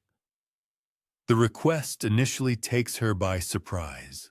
What conceivable relevance could her nocturnal visions hold to the incessant pounding within her temples? Yet, something in his inherently gentle demeanor encourages an unexpected honesty, and she begins to articulate the strange, recurring visions that visit her during the fleeting moments when sheer exhaustion finally claims her. She describes a dream of a dark, cavernous space filled with the ceaseless rush of water, where she stands, her voice echoing as she desperately calls out for a lost child. The sound reverberates endlessly, bouncing off the unyielding stone walls that appear to constrict and close in with each passing moment. She invariably awakens from this tormenting dream with her headache profoundly intensified, her heart racing with an unnamed yet palpable grief. "But I have no lost child," she earnestly informs Asclepius. "My children are all grown and thriving. Why then does this particular dream inflict such torment upon me?" Asclepius listens with the same meticulous attention he once devoted to Chiron's profound lessons concerning the interpretation of the forest's subtle, intricate signs. He comprehends that dreams frequently communicate through a rich tapestry of symbols, thereby revealing profound truths that the conscious mind is often unable or unwilling to confront directly. Through a series of gentle, probing questions, he gradually uncovers the deeply buried memory of a miscarriage she had suffered years prior, a profound loss she had suppressed so thoroughly that her waking consciousness rarely acknowledged its existence. "Your body retains the memory of what your heart endeavors to forget," he tenderly explains. "At times, pain travels beneath the surface, much like subterranean water flowing through hidden caves, ultimately emerging in unexpected locations." He prescribes not merely additional herbs for her headaches, but also a specific ritual of mourning for the child who never drew breath. "Allow your grief a designated space to manifest and be expressed," he thoughtfully suggests, "and it may cease to generate pain in other, unrelated parts of your being." This insightful approach subsequently became the consistent pattern as Asclepius systematically developed his profound understanding of healing through the interpretation of dreams. He cultivated the extraordinary ability to decipher the symbolic lexicon of the slumbering mind, meticulously interpreting visions that unveiled the concealed origins of various illnesses. A man plagued by dreams of drowning, for instance, ultimately uncovered his profound, unacknowledged fear of losing control over his life. A woman frequently tormented by dreams of being relentlessly chased came to understand her deep-seated anxiety concerning an unhappy and unfulfilling marriage. It was consistently observed that physical symptoms frequently dissipated and resolved once the underlying emotional wounds finally received the necessary and long overdue attention. One might reasonably ponder the genesis of Asclepius's remarkably unconventional approach to medicine. The answer lies partially within his divine heritage. Gods are known to communicate through dreams and visions. However, the primary catalyst was his unwavering willingness to attentively listen to aspects of human experience that other contemporary healers habitually disregarded. He astutely noticed that patients often spontaneously mentioned their dreams, and he began to accord these nocturnal narratives the same serious consideration he applied to the study of their overt physical symptoms. News of the young healer who achieved cures through dream interpretation rapidly disseminated, prompting pilgrims from distant lands to embark on special journeys to seek his unique assistance. Yet, Asclepius did not merely analyze their visions. He actively instructed them on how to intentionally invite healing dreams themselves. Sleep functions as a profound doorway, he elucidated to a gathering of patients assembled within a serene grove of sacred trees. When we approach it with due reverence and preparation, we are capable of passing through to realms where healing patiently awaits. He meticulously demonstrated the procedures for preparing for therapeutic sleep, which included bathing in cool, purifying spring water to cleanse both the physical body and the spirit, fasting to quiet the incessant chatter of the conscious mind, and burning specific aromatic herbs whose fragrant smoke was believed to carry prayers directly to the healing deities. This preparatory process became as intrinsically important as the dreams themselves, effectively creating a sacred space for the divine to permeate and influence ordinary human existence. Envision the scene as Asclepius diligently prepares a specialized sleeping chamber for a merchant whose chronic stomach ailments have stubbornly resisted all conventional medical treatments. The room, though simple in its furnishings, is arranged with meticulous care. Pristine linen graces a comfortable bed. The walls are adorned with serene paintings depicting tranquil landscapes, and a small altar holds reverent offerings dedicated to the healing gods. Soft, ethereal music gently drifts from nearby chambers where other patients are already immersed in their own therapeutic slumber. Whatever you dream tonight may illuminate the precise pathway to your wellness, Asclepius gently informs the merchant as the evening shadows begin to lengthen. Do not attempt to force the visions. Permit them to emerge naturally, much like birds instinctively returning to their familiar roosts. Whatever images or narratives you perceive, endeavor to recall them with utmost precision. Even seemingly confusing dreams often harbor the nascent seeds of profound understanding. He thoughtfully places a small scroll and a writing reed beside the bed, fully comprehending that the ephemeral nature of dreams means they fade swiftly unless diligently captured in written form. The swift currents of inspiration, unless meticulously captured in linguistic expression, are destined to dissipate.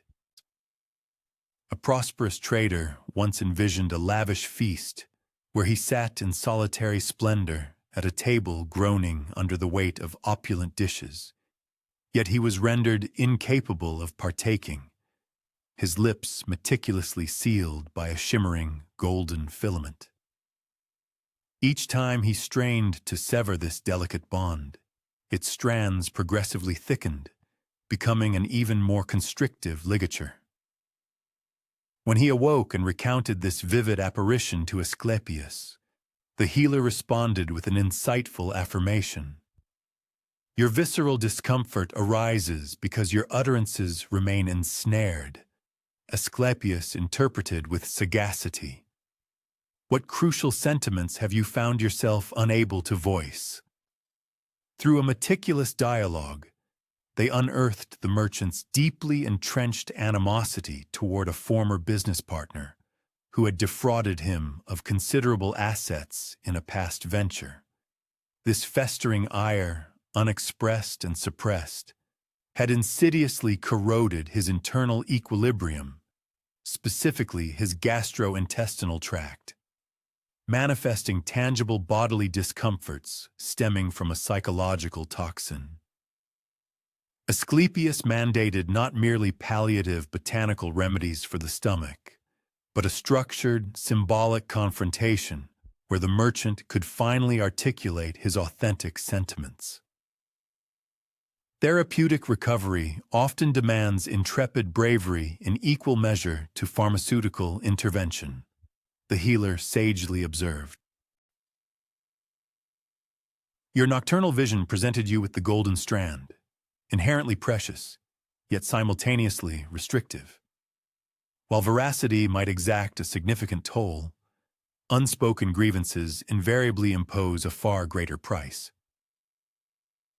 As the renown of Asclepius's unique aptitude for onerotherapeutics permeated wider circles, he commenced discerning recurring motifs and structures in the nocturnal apparitions experienced by his ailing charges. A select lexicon of archetypal imagery frequently manifested: serpents, embodying metamorphic processes; aquatic elements, signifying cathartic emotional purification; subterranean grottos, denoting concealed wisdom; and arborescent forms, implying gradual development and protracted recovery. He diligently initiated meticulous documentation of these nocturnal emblems and their corresponding significations, thereby pioneering the inaugural methodical framework for the interpretive analysis of curative dreams. Yet, the most deeply impactful and mystifying nocturnal experiences appeared to emanate with unmistakable divine provenance. Sufferers recounted vivid apparitions of Asclepius himself manifesting within their slumber, imparting precise therapeutic instructions or orchestrating astonishing recoveries whose beneficial effects seamlessly transitioned into their conscious existence. These seemingly celestial visitations both perplexed and instilled a profound sense of humility within the physician, who struggled to comprehend the mechanism by which his likeness could manifest to individuals situated considerable distances from his own nocturnal repose. Perhaps the act of healing itself engenders an autonomous presence, he pondered aloud to a peer who had journeyed to assimilate his techniques. When we wholly commit our energies to alleviating distress, we transcend the confines of our corporeal forms. Our earnest purpose to restore well-being acquires an independent vitality, reaching out to those in greatest exigency. This transcendental dimension of his practice simultaneously captivated and disquieted him. At what precise juncture did mortal expertise conclude and supernatural intercession commence? The elucidation arrived within his personal nocturnal experiences, which had intensified in their lucidity and impact as his therapeutic proficiencies burgeoned. He envisioned himself situated within an immense, sprawling archival repository, where countless ancient parchments enshrined the accumulated medical wisdom of every civilization and epoch.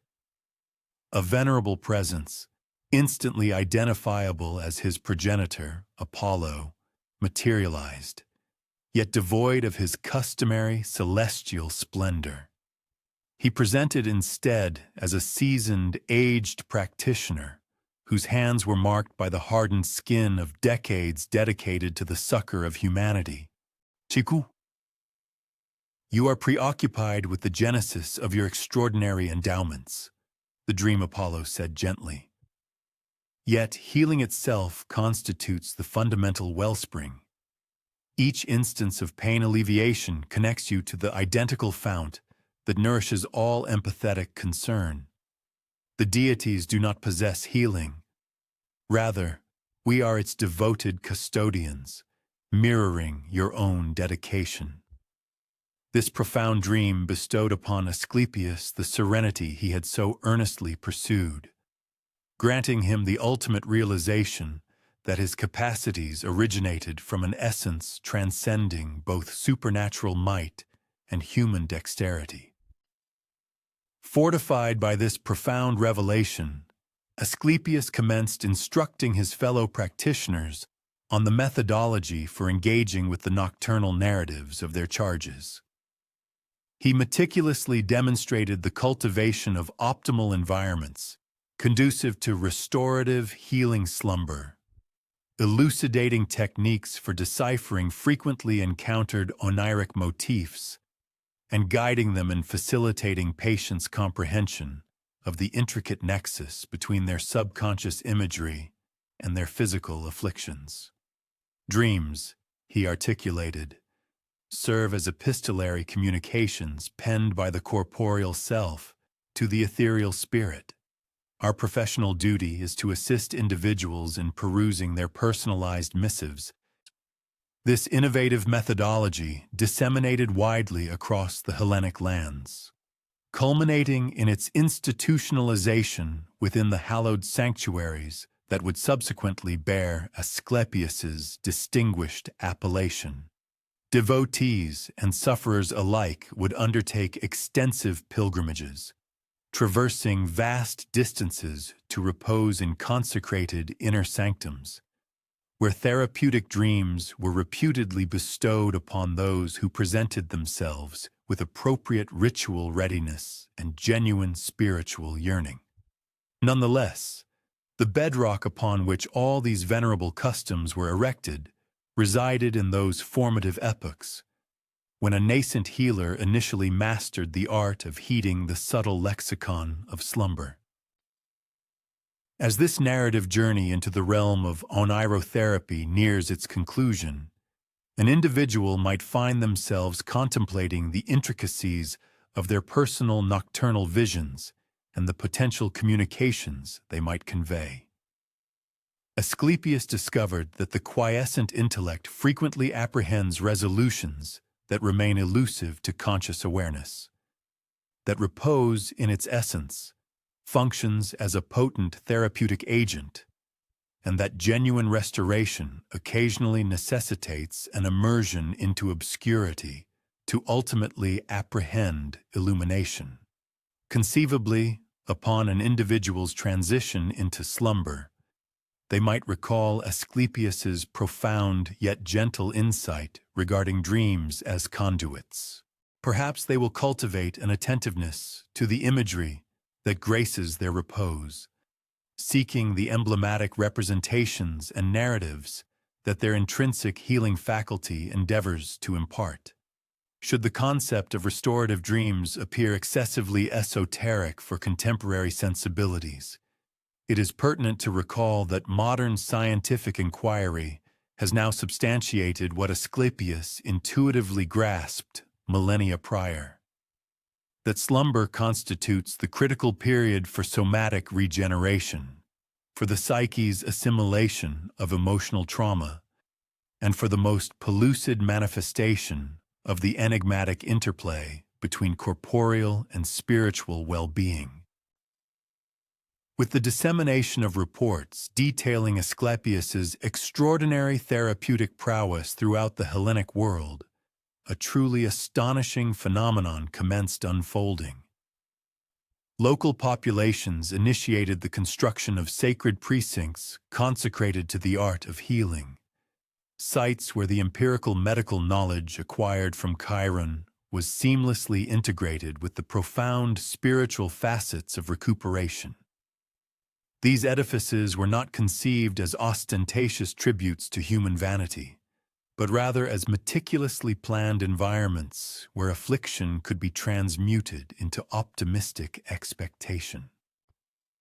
One might envision an observer positioned on an elevated slope, surveying the nascent construction of the inaugural Asclepiae, the appellation by which these therapeutic sanctuaries would become known. The selection of its geographical placement was far from arbitrary. It reposed adjacent to a pristine natural spring, whose effervescent waters had been revered as hallowed for countless generations, encircled by verdant arboreal groves, offering both refreshing shade and a bounty of curative botanicals.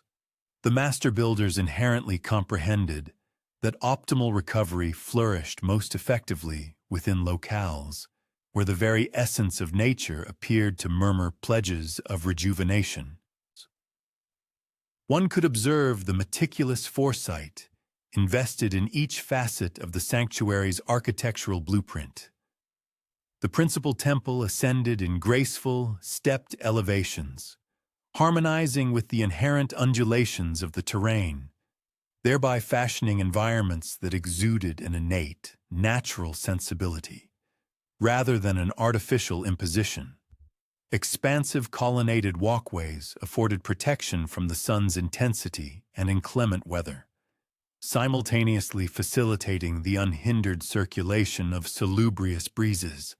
The horticultural arrangements were cultivated not solely for aesthetic appeal, but intrinsically for their curative attributes, such as lavender for its anxiolytic effects, mint to assuage gastrointestinal discomforts, and roses, whose delicate perfume was known to elevate the psyche. The designated sleeping quarters garnered particular consideration, fashioned in adherence to tenets Asclepius had elucidated over countless years of engaging with therapeutic oniric experiences. Each individual cubicle was oriented eastward, purposed to receive the inaugural rays of the rising sun, thereby assisting patients in an unforced awakening, rather than being abruptly dislodged from profound, recuperative slumber.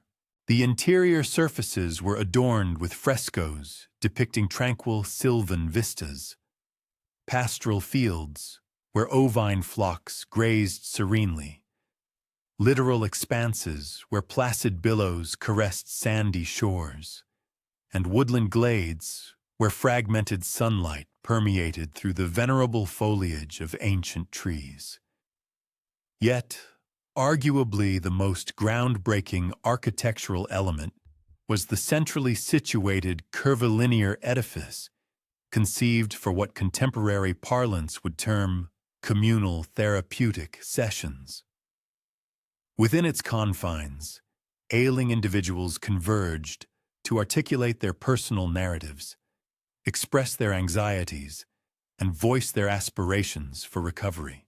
Asclepius possessed an insight that contemporary medical science is progressively re-evaluating, namely, that social solitude frequently exacerbates maladies, whereas communal solidarity can exert a profoundly curative influence. Shared anguish, he elucidated, is anguish diminished by half. He expounded to the master builders during their deliberations on the spherical chamber's acoustic properties. The vaulted overhead structure was ingeniously engineered to convey even hushed utterances with crystalline clarity to each auditor, thereby fostering a sense of profound intimacy within an expansive area capable of accommodating scores of individuals. Upon the realization that their suffering is not an isolated burden, the process of healing commences even prior to any pharmaceutical intervention. The initial wave of supplicants began to arrive even as the building work was still in progress, attracted by widespread accounts of astonishing recoveries and empathetic ministrations.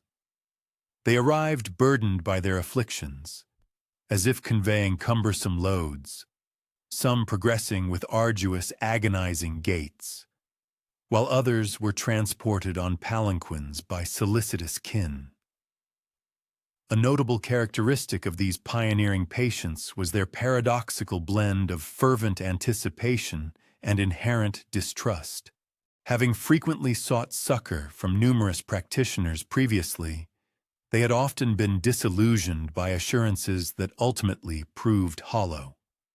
Yet, an intangible quality about the Asclepion resonated differently from the instant they traversed its portals.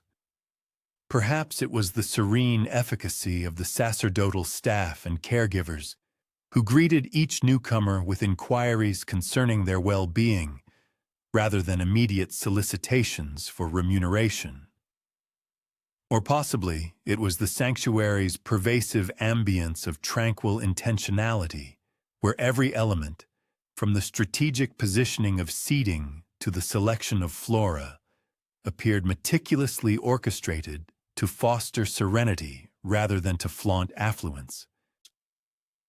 Asclepius himself navigated the bustling construction grounds with the precision and holistic vision of a virtuoso conductor directing an intricate orchestral masterpiece.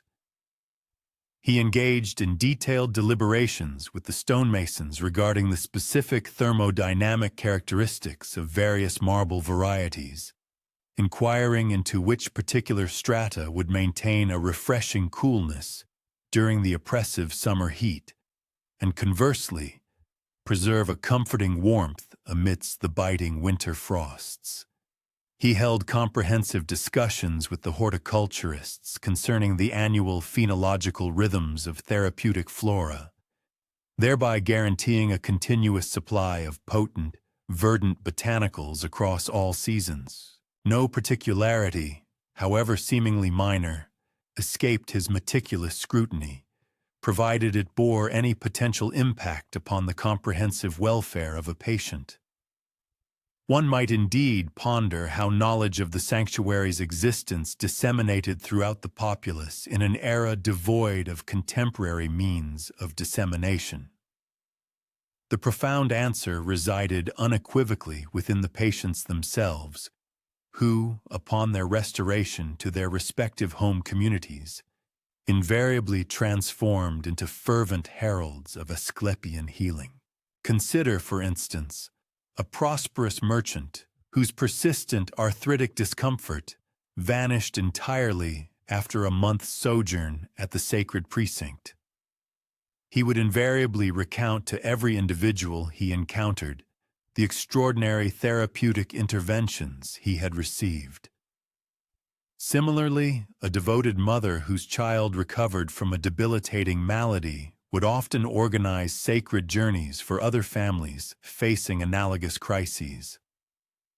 These compelling narratives of successful recuperation organically fostered a widespread network for the promulgation of its efficacy, thereby extending the sanctuary's renown across the entirety of the Greek world and even beyond its Hellenic borders.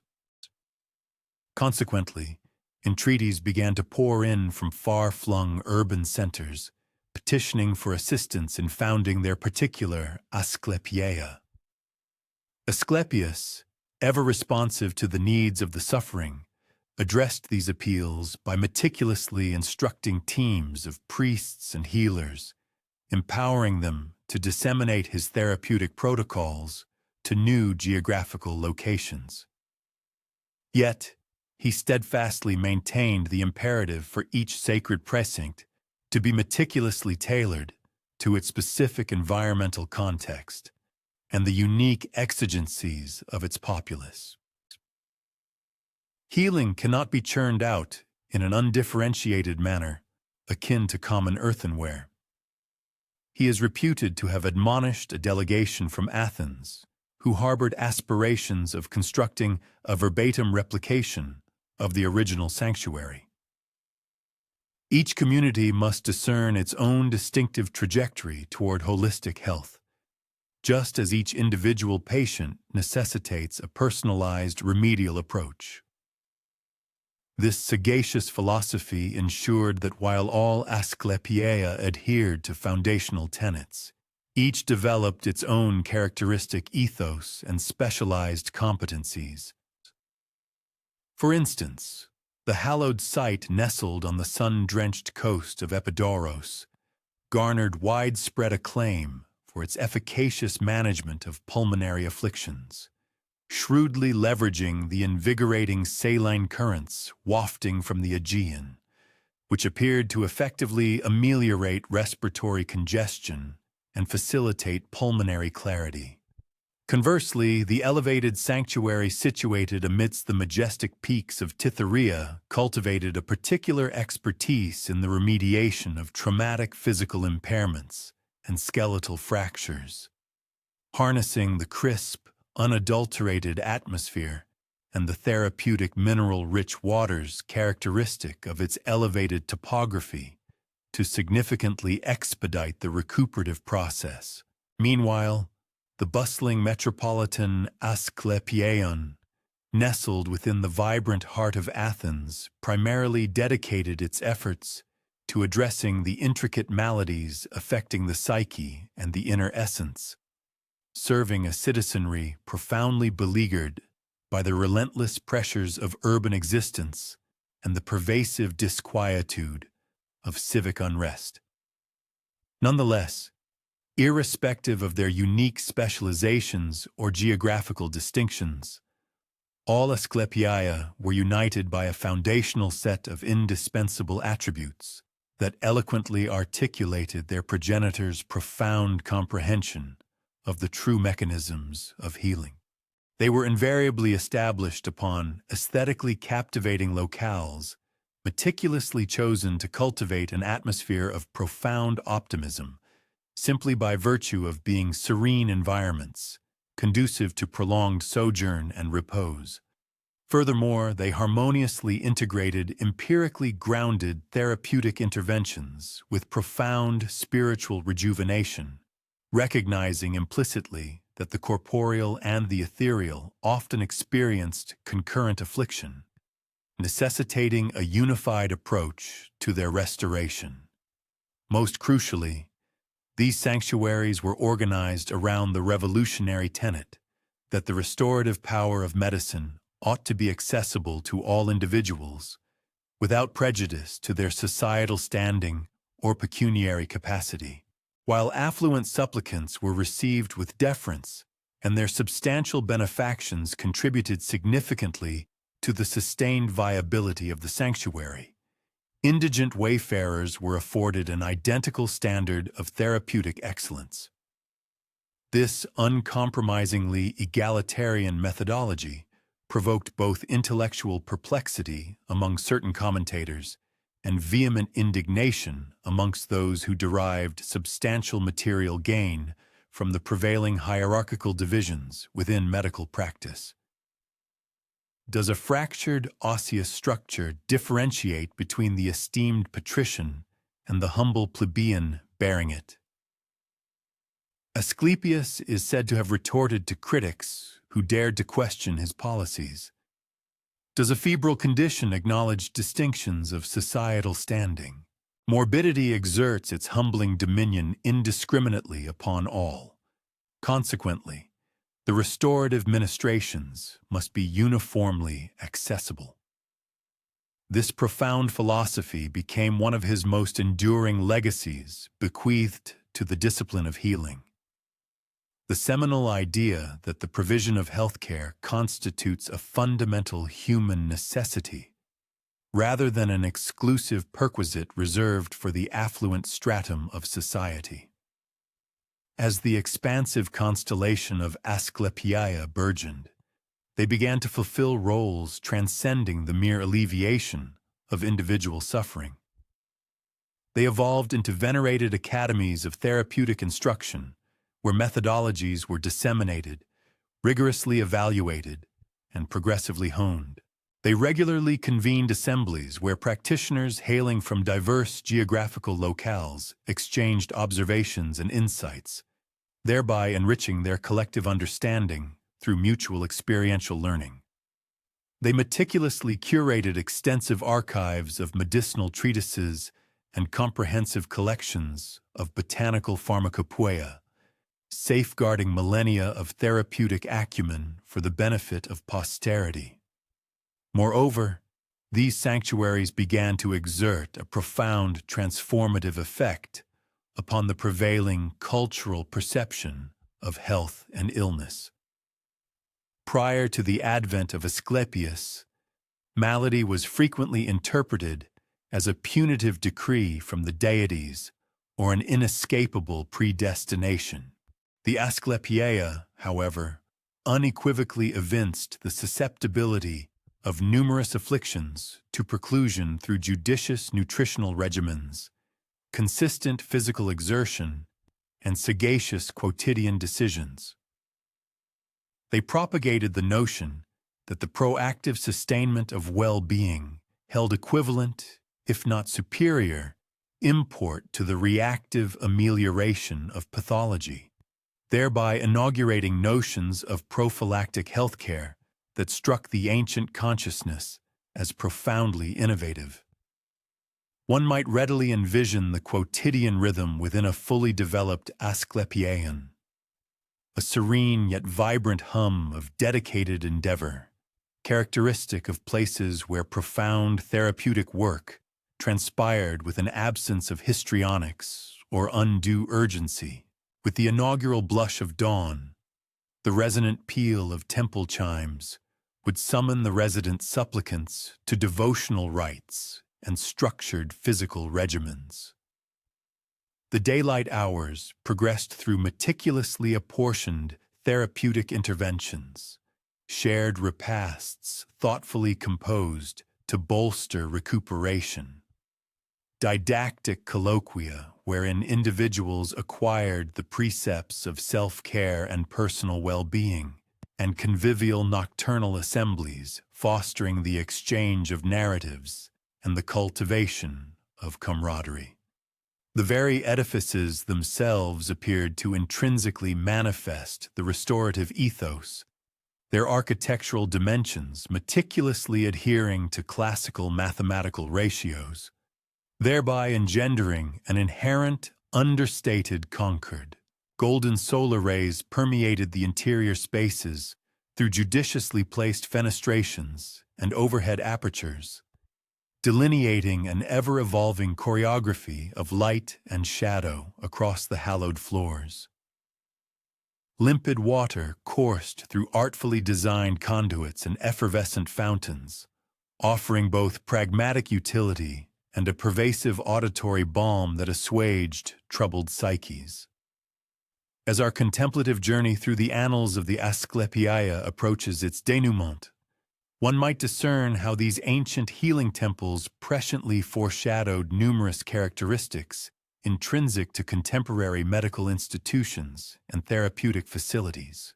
They demonstrated a profound grasp of the salience of optimal air circulation, ample natural illumination, and tranquil ambient surroundings.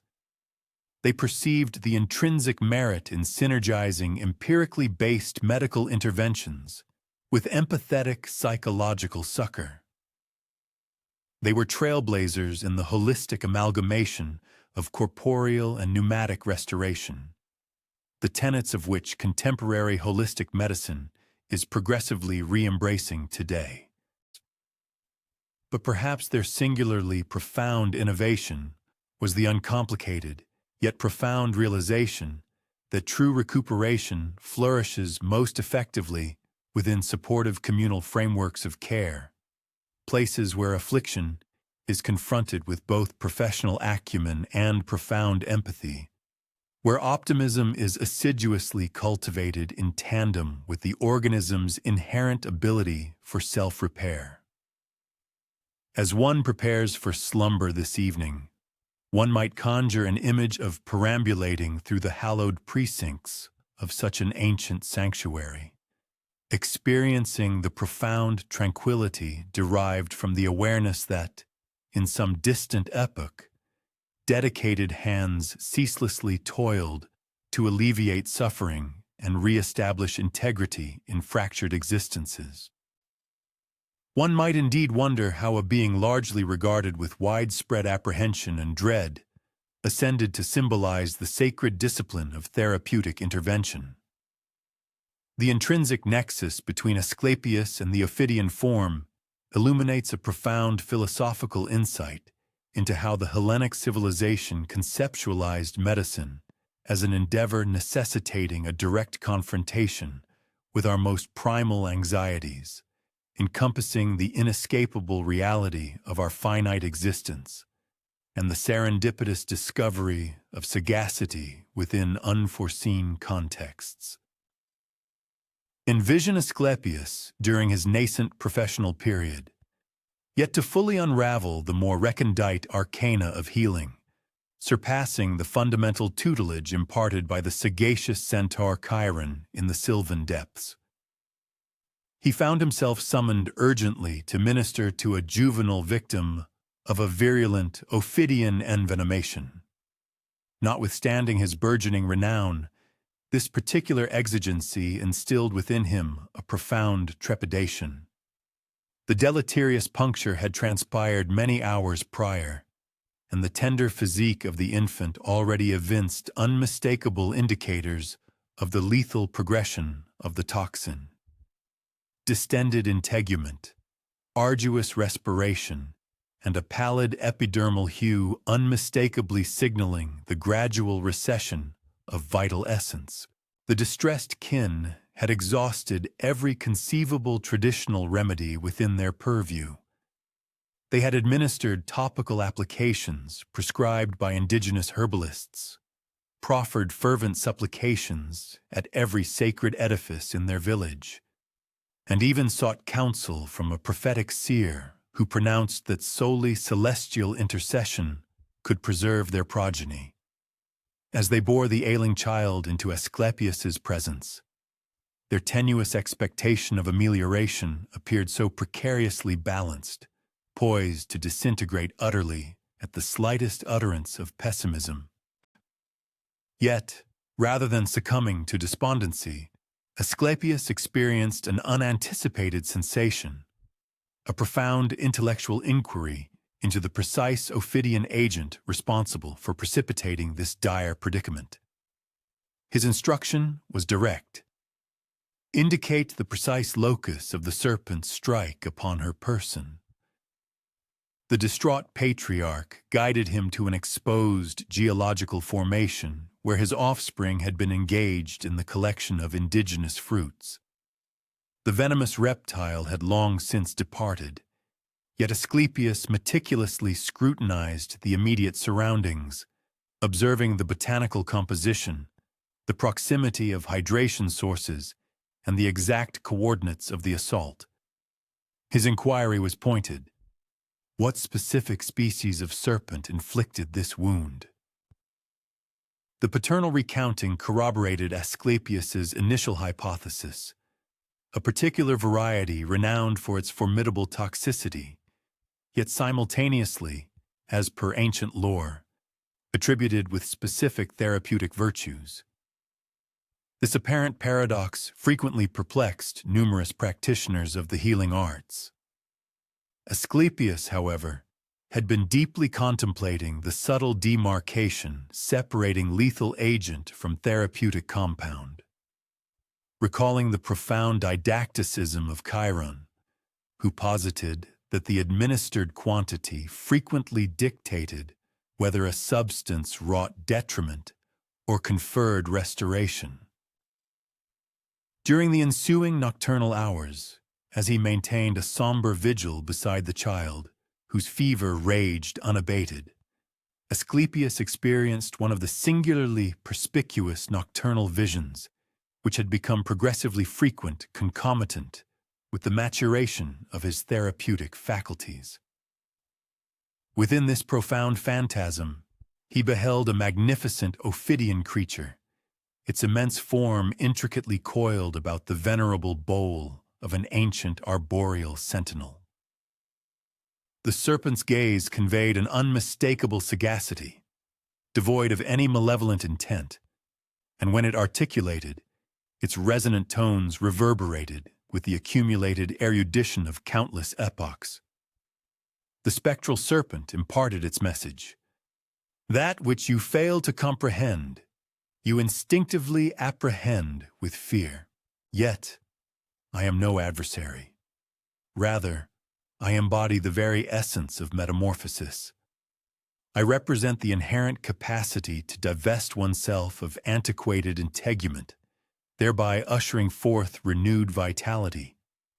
I am the potent dynamism capable of both extinguishing existence and effecting restoration, contingent upon the judiciousness of my application. Assimilate my lessons, and you shall attain comprehension of arcana that elude the grasp of lesser practitioners. Upon Asclepius's reawakening, the child's debilitating fever had miraculously abated. Her respiration had stabilized into a rhythmic cadence, and a delicate flush of vitality was progressively suffusing her previously ashen countenance. The immediate peril had demonstrably receded, yet the profound communiqué received in his somnambulant state persisted in reverberating within his consciousness. Throughout the subsequent weeks, he embarked upon an intensive investigation into the characteristics of serpents, applying the identical rigorous scrutiny he had previously dedicated to the study of therapeutic flora. His inquiries unveiled the astonishing revelation that ophidians themselves possessed extraordinary capacities for self-restoration. These creatures exhibited the remarkable faculty for regenerating compromised tissues, enduring injuries that would prove fatal to other fauna, and, when exigency demanded, mysteriously counteracting the effects of their own intrinsic toxins. Their inherent capacity for ecdysis, the cyclical shedding of their epidermal layer, thus became a potent allegorical representation of the profound renewal intrinsic to the healing process, symbolizing the sloughing away of pathology to unveil the underlying, invigorated corporeal matrix. More practically, the esteemed Asclepius ascertained that the potent essence of snake venom, when meticulously attenuated and expertly compounded, could serve as an incredibly powerful medicinal agent. He discovered that minuscule quantities possessed the remarkable capacity to alleviate specific types of corporeal discomfort, diminish perilous tumefaction, and even combat certain intractable diseases that defied other therapeutic interventions. The fundamental secret to its efficacy lay in a precise comprehension of both appropriate dosage and meticulous preparation, skills demanding the same rigorous, careful observation he consistently applied to every dimension of the healing process. Reports of his extraordinary triumphs with these venom-based remedies swiftly circulated, leading to a burgeoning demand from other healers seeking tutelage in these formidable yet undeniably effective therapeutic methods. Asclepius, with his characteristic prudence, instructed them, emphasizing that working with such potent substances mandated not just exceptional technical dexterity, but also a profound, intrinsic respect for their inherent power. Approach serpents as you would approach the gods, he sagely advised, with deep reverence, thorough preparation, and the unequivocal understanding that you are engaging with forces immeasurably greater than your individual self. Nevertheless, the profound symbolic significance attributed to serpents ultimately transcended even their tangible medicinal utility. Asclepius gradually came to perceive that the serpentine form encapsulated the very essence of paradox inherent within the healing journey itself. It strikingly embodied antithetical concepts, both an agent of destruction and a harbinger of renewal, a source of lethal poison and a fount of potent medicine, an object of primal fear and a wellspring of profound wisdom. Consequently, he understood that practitioners of the healing arts were compelled to engage with these inherent contradictions, learning to skillfully navigate their complexities rather than striving futilely to eliminate or reconcile them. The initial serpent found its abode within Asclepius's sacred precinct almost fortuitously. A convalescing patient, recuperating from a challenging surgical procedure, observed an innocuous garden snake basking in the sun upon a stone edifice adjacent to the therapeutic chambers. Far from considering its expulsion, Asclepius embraced its presence as an auspicious omen. Even the serpents seek solace and restoration within these walls, he quipped, yet harbored a private conviction that an event of profound consequence had transpired. Subsequently, additional serpents began to appear, perhaps enticed by the sanctuary's serene ambiance or the plentiful small game flourishing within its meticulously maintained grounds. Rather than perceiving these creatures as nuisances or potential threats, Asclepius judiciously fostered their presence, albeit within carefully defined boundaries. Patients, who initially recoiled from the serpents with trepidation, progressively came to regard them as benevolent sentinels, safeguarding the sacred journey of recovery. A truly extraordinary phenomenon began to manifest. Individuals who successfully confronted and vanquished their apprehension towards the resident serpents within the sanctuary frequently experienced profound breakthroughs in their personal paths to recovery. One poignant instance involved a soldier, tormented by persistent nightmares stemming from the horrors of combat, who attained a profound sense of tranquility after witnessing a snake undergoing ecdysis, its skin shedding. This observation finally allowed him to grasp the liberating truth that he, too, could relinquish his traumatic past. In another compelling case, a woman rendered inert by debilitating anxiety concerning her ailment commenced a remarkable recovery after a diminutive garden snake trustingly coiled itself around her wrist during a session of contemplative meditation. Serpents impart invaluable lessons concerning the very essence of transformation, Asclepius elucidated to an assembly of revered priests and skilled healers. He continued, "They graphically illustrate how phenomena that might appear to signify demise, such as the act of sloughing off old skin, the poised immobility preceding a strike, or the perilous nature of their venom, can, in fact, constitute an integral component of life's perpetual renewal. True healing frequently necessitates our willingness to divest ourselves of antiquated modes of existence, much as serpents cast off their outgrown dermal coverings. This profound insight directly culminated in the genesis of the iconic staff that would become Asclepius's most universally recognized emblem. Fashioned from resilient olive wood and elegantly entwined with a gleaming bronze serpent, it symbolized the harmonious fusion of inherent natural healing wisdom with the potent, regenerative power that snakes inherently embody. This remarkable staff thus served a dual purpose, functioning both as an indispensable practical instrument for the examination of patients and as a revered sacred artifact employed to channel and concentrate healing energies during therapeutic ministrations. The potent symbolism proved so compelling and pervasive that other Asclepian healing centers swiftly commenced integrating serpents into their own therapeutic methodologies.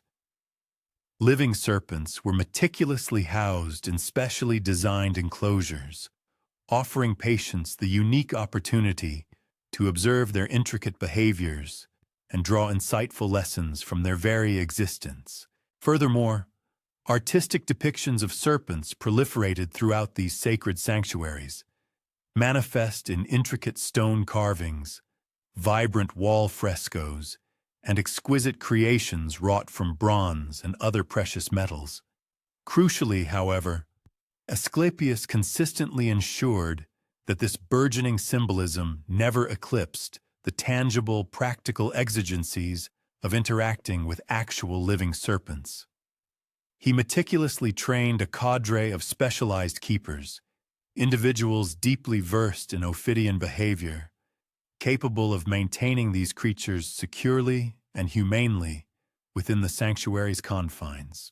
Concurrently, he instituted rigorous protocols for the judicious application of venom-based medicinal compounds, meticulously designed to mitigate inherent risks while simultaneously optimizing their therapeutic efficacy. The romanticized perception of serpents as benevolent healing entities was thus perpetually tempered by a profound deference for their authentic might and inherent capacity for peril.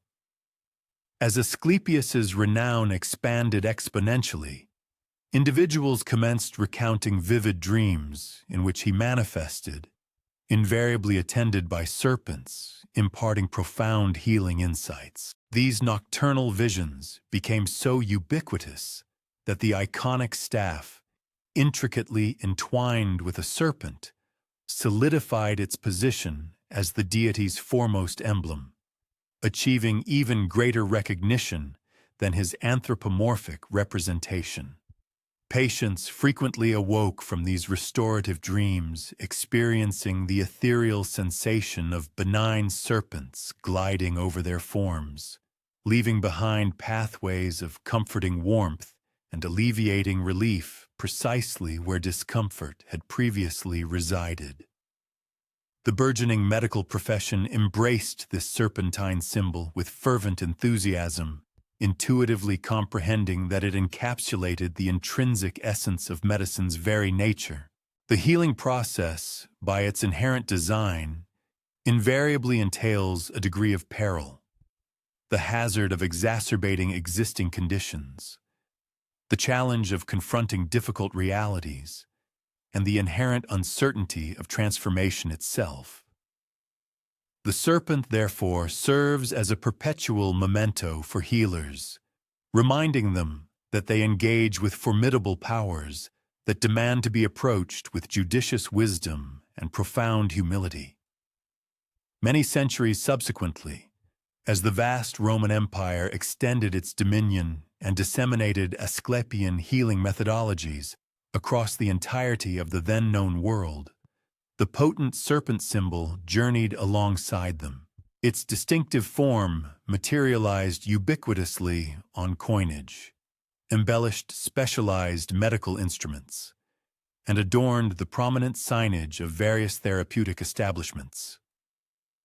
The staff of Asclepius became so inextricably linked with the practice of medicine that its emblematic significance endured the cataclysmic dissolution of the classical era, eventually undergoing a transformation into the familiar caduceus that presently designates medical facilities across the globe. As this comprehensive exploration of serpents and their profound symbolic association with healing draws to its conclusion, one might be prompted to contemplate the enduring relevance of these ancient insights regarding the human inclination to confront fear.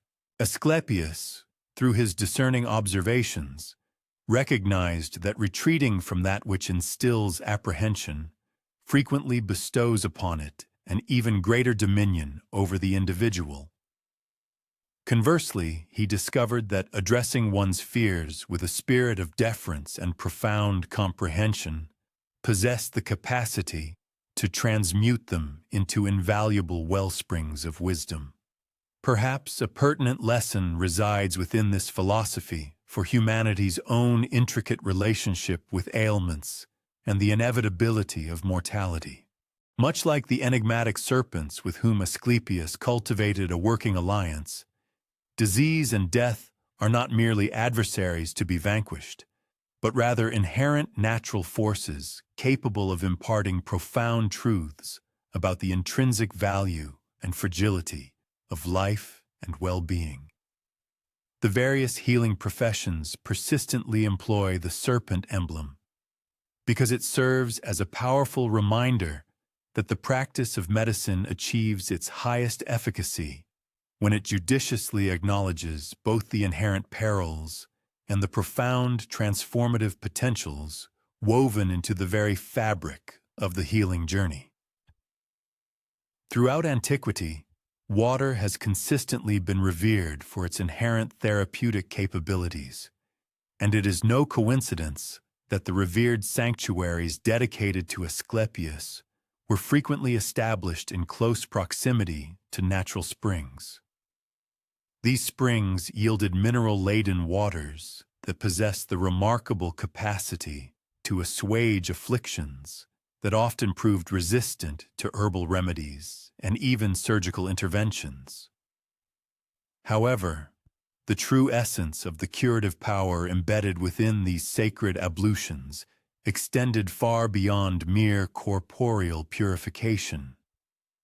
It encompassed the profound psychological metamorphosis that emanated from the meticulous practice of ritualistic cleansing and the fundamental human solace derived from experiencing genuine solicitude and care. One might vividly envision an individual approaching the renowned healing springs at Epidaurus during the tranquil hours of early dawn, when ethereal mist delicately ascended from the temperate waters, enveloping the bathing pools in an almost mystical ambiance. These venerable springs originated from profound subterranean reservoirs, conveying a rich tapestry of minerals that had been meticulously dissolved from ancient geological formations throughout their protracted subterranean journey to the surface. The water presented a subtly metallic palette, accompanied by distinct undertones of sulfur, eloquently testifying to the intricate concealed chemistry of the Earth's interior. Asclepius himself unearthed these potent springs during his formative travels, his curiosity piqued by persistent accounts of their extraordinary attributes. Indigenous shepherds had, for generations, observed that their flocks afflicted with dermatological conditions showed marked improvement after imbibing from particular pools, and that injured fauna frequently gravitated towards these springs by instinct. Yet, it was Asclepius alone who possessed the singular acumen to systematically comprehend and harness the water's profound therapeutic capabilities. These remarkable springs yielded a diverse spectrum of water types, each emanating from distinct subterranean origins and possessing its own unique mineralogical composition and corresponding therapeutic attributes. The most intensely heated springs, warmed by their proximity to deep-seated geothermal conduits, demonstrated exceptional efficacy in assuaging arthritic discomfort and alleviating muscular rigidity. Conversely, the more temperate springs, characterized by their abundance of iron and other vital minerals, offered significant relief to patients grappling with gastrointestinal disturbances and specific hematological conditions. The coldest springs, retaining an almost glacial chill even amidst the warmth of summer, were celebrated for their capacity to stimulate circulatory function and seemingly fortify the body's intrinsic resilience against pathogenic incursions. However, Asclepius swiftly apprehended that the inherent physical characteristics of the water, while undeniably significant, constituted merely a fraction of its comprehensive healing potency. The very act of ritual immersion itself, encompassing the ceremonial purification, the soothing sensation of warm water cradling the physique, and the momentary cessation of quotidian anxieties, engendered specific psychological states profoundly conducive to recovery, in manners that purely pharmacological or surgical interventions could not replicate. One could observe him meticulously formulating the bathing protocols that would subsequently become the established norm across the entire Asclepian realm. Patients were not permitted to simply plunge into the springs with the casual abandon of ordinary bathers. Instead, they adhered to meticulously orchestrated sequences, carefully devised to prime both their physical forms and their mental states for the profound process of restoration. The sacred ritual typically commenced prior to the break of dawn, a time when the springs were perceived to be in their most unblemished state, and the ambient atmosphere optimally facilitated deep introspection and contemplative reflection. The initial phase of this therapeutic regimen involved purification, a process extending beyond mere corporeal ablution to encompass a profound symbolic cleansing, specifically designed to prepare patients for an imminent spiritual and physical renewal. They would first immerse themselves in conventional water, utilizing rudimentary soaps meticulously crafted from olive oil and ash, thereby divesting themselves of the accumulated grime and perspiration of their arduous journeys. This preliminary cleansing served not only practical hygienic objectives, but also facilitated a crucial psychological transition for patients, guiding them from the prosaic anxieties of everyday existence into the hallowed precincts of healing. The subsequent approach to the potent healing springs themselves adhered strictly to venerable traditions of profound reverence. Patients reverentially presented prayers and modest votive offerings, such as blossoms, coinage, or cherished personal effects, each symbolizing their unwavering dedication to the restorative journey. Their entry into the water was deliberately unhurried, permitting their physical forms to acclimate progressively to both the temperature and the distinct mineral composition. While attentive attendants provided guidance to those requiring aid, the overarching philosophy underscored personal, introspective experience rather than a rigidly prescribed, externally imposed treatment.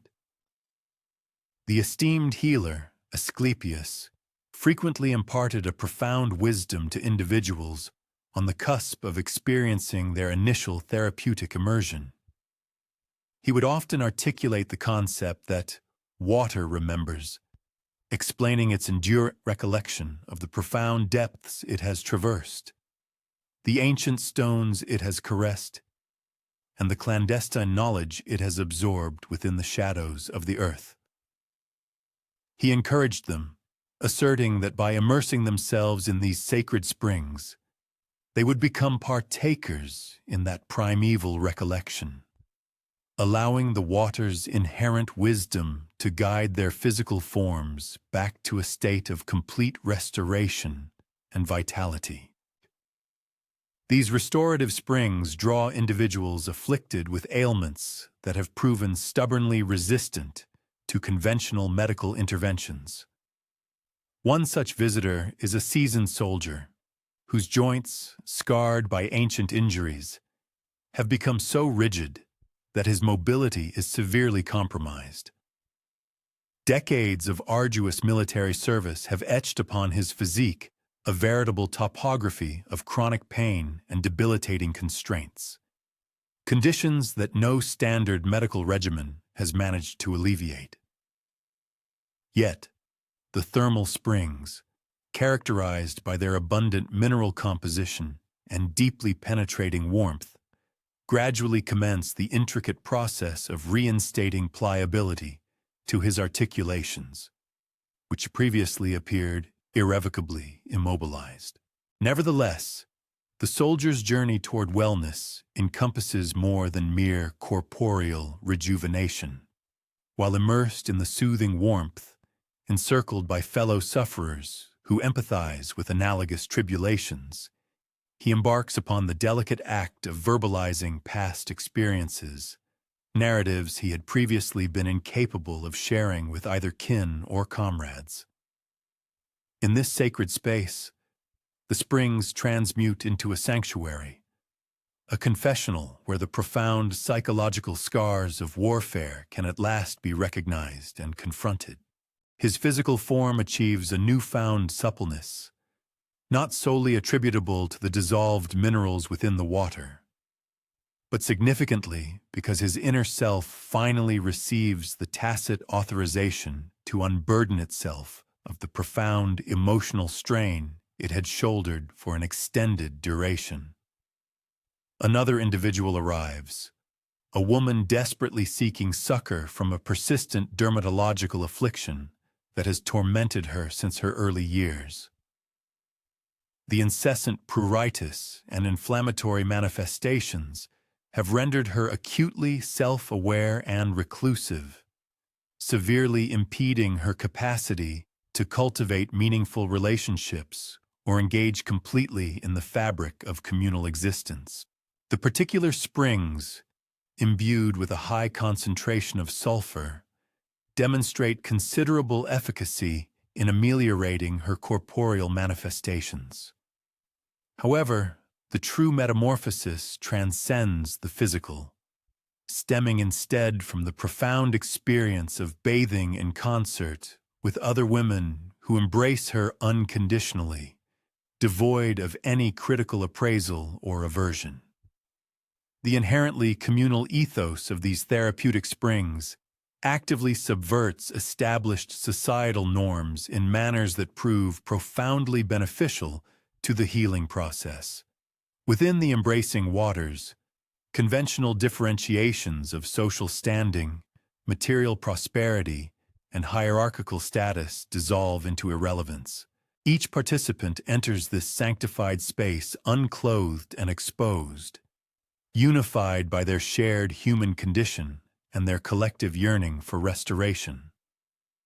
This implicitly enforced egalitarianism fosters unique avenues for genuine human connection and empathetic comprehension, interactions that would simply not manifest within conventional social environments. Asclepius meticulously conceived and orchestrated the layout of the bathing facilities, specifically intending to foster and uphold this egalitarian approach to wellness. The various springs are strategically configured to ensure that patients presenting with diverse medical conditions can derive maximum benefit from the specific aquatic environments tailored to their individual requirements. Concurrently, designated communal zones are integrated, encouraging all individuals to intermingle irrespective of their particular ailments. Plush, inviting seating arrangements encircling the serene pools facilitate convivial discourse and periods of tranquil repose. Lush gardens offer secluded havens for those desiring moments of introspection, while simultaneously providing aesthetic beauty that uplifts the weary spirit. The daily operational cadence of the springs harmonizes with inherent natural rhythms, thereby intrinsically bolstering the body's innate regenerative mechanisms. Bathing at dawn capitalizes on the organism's natural revitalizing impetus, employing cooler waters to stimulate blood flow and prime the body for the day's forthcoming endeavors. Midday consultations are dedicated to targeted therapeutic interventions, wherein patients devote predetermined intervals within waters specifically selected for their unique afflictions. The twilight immersions, conversely, prioritize profound relaxation and optimal preparation for deeply restorative slumber. Yet, arguably, the most pioneering dimension of Asclepian hydrotherapy lies in its profound acknowledgement that a diverse patient population necessitates a multiplicity of approaches to aquatic healing. Certain individuals derive significant advantage from strenuous natation, which effectively strengthens debilitated musculature and enhances cardiovascular well-being. Conversely, others require the delicate buoyancy of floating, which cradles compromised extremities while permitting organic recuperation to unfold unhindered by undue strain. Some patients thrive on the invigorating properties of mineral-laden waters, whereas others exhibit a more favorable response to pristine spring water, which purifies without overstimulating delicate physiological systems. To address these varied needs, Asclepius meticulously instructs a cadre of highly specialized attendants, individuals who possess an intricate comprehension of both the distinct physical characteristics of the various springs and the nuanced emotional requirements of different patient archetypes. These dedicated water healers cultivate the astute ability to discern minute indicators.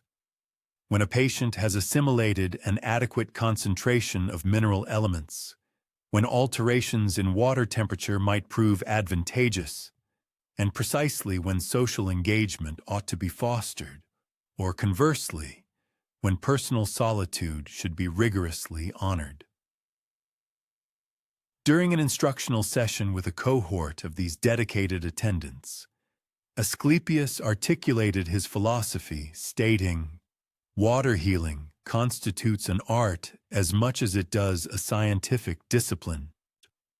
He further emphasized the imperative for them to cultivate a perceptive faculty, enabling them to discern not merely the physiological necessities of the human form, but equally the profound requisites of the human spirit. He elaborated that, at times, a patient may yearn for solitary communion within the water's soothing embrace, while at other junctures, they might necessitate the empathetic companionship of fellow individuals who comprehend their particular affliction. Their fundamental responsibility, he underscored, was to precisely ascertain which modality of healing was most pertinent and essential in any given moment. The remarkable efficacy and widespread acclaim of these healing springs precipitated their systematic integration into the Asclepian sanctuaries established across the Hellenic world. Each individual sanctuary judiciously customized the therapeutic practice, aligning it with its indigenous aquatic resources and the specific demographic characteristics of its patient base. Temples situated in mountainous regions, for instance, ingeniously utilized frigid streams and naturally occurring thermal springs. Coastal sanctuaries, conversely, incorporated thalassotherapy, leveraging seawater baths that offered distinct mineral compositions and the supplementary advantage of natural tidal fluctuations. Within burgeoning urban centers, temples engineered sophisticated artificial springs, drawing water through intricate channeling systems from remote origins, subsequently heating or cooling it according to therapeutic specifications. This venerable tradition of curative bathing transcended the confines of the healing temples themselves, profoundly shaping the evolution of public bathhouses throughout the entirety of the ancient world. The Roman Empire, notably, enthusiastically adopted the paradigm of water-based healing, constructing opulent and expansive bath complexes that seamlessly melded medical intervention with vibrant social engagement. This enduring influence permeated through the infirmaries of medieval monasteries, which featured their own healing baths, and extends even to contemporary spa treatments that continue to honor the nomenclature and foundational tenets of Asclepian hydrotherapy. As one gradually succumbs to the embrace of restorative sleep this evening, It is perhaps possible to conjure an auditory image of the serene murmur of hallowed water coursing over venerable stones, effectively cleansing the accumulated stresses of the day and meticulously preparing the inner self for the profound rejuvenation that invariably accompanies the breaking of a new dawn. The legendary healing springs of Asclepius serve as a poignant reminder that, on occasion, the most unadorned therapeutic interventions, such as unadulterated water, a comforting warmth, and undisturbed moments for profound contemplation, continue to stand as the most potent panaceas available. However, in the present context, particularly during the chill of early mornings, one's digits stubbornly resist proper articulation. The phalangeal joints throb with an intense, unyielding discomfort that defies alleviation by any measure of warmth derived from a hearth. Mundane activities, such as firmly gripping instruments or pliantly working clay, transform into arduous trials of sheer fortitude. The local medical practitioners, in their attempts to assist, proffer conflicting counsel. One advocates for complete cessation of activity, while another champions vigorous physical exertion. A third proposes dietary modifications, which appear to bear no discernible correlation to the prevailing ailment. These renowned healing springs have historically served as a preparatory crucible for innumerable pilgrims, guiding them toward the more profound arcana of Asclepian therapeutic practices. It is now incumbent upon us to accompany one such earnest seeker on their personal odyssey toward enlightenment. To genuinely comprehend the subtle yet miraculous operations of these venerable sanctuaries, it becomes imperative to metaphorically don the footwear of an individual who undertook such a hallowed journey.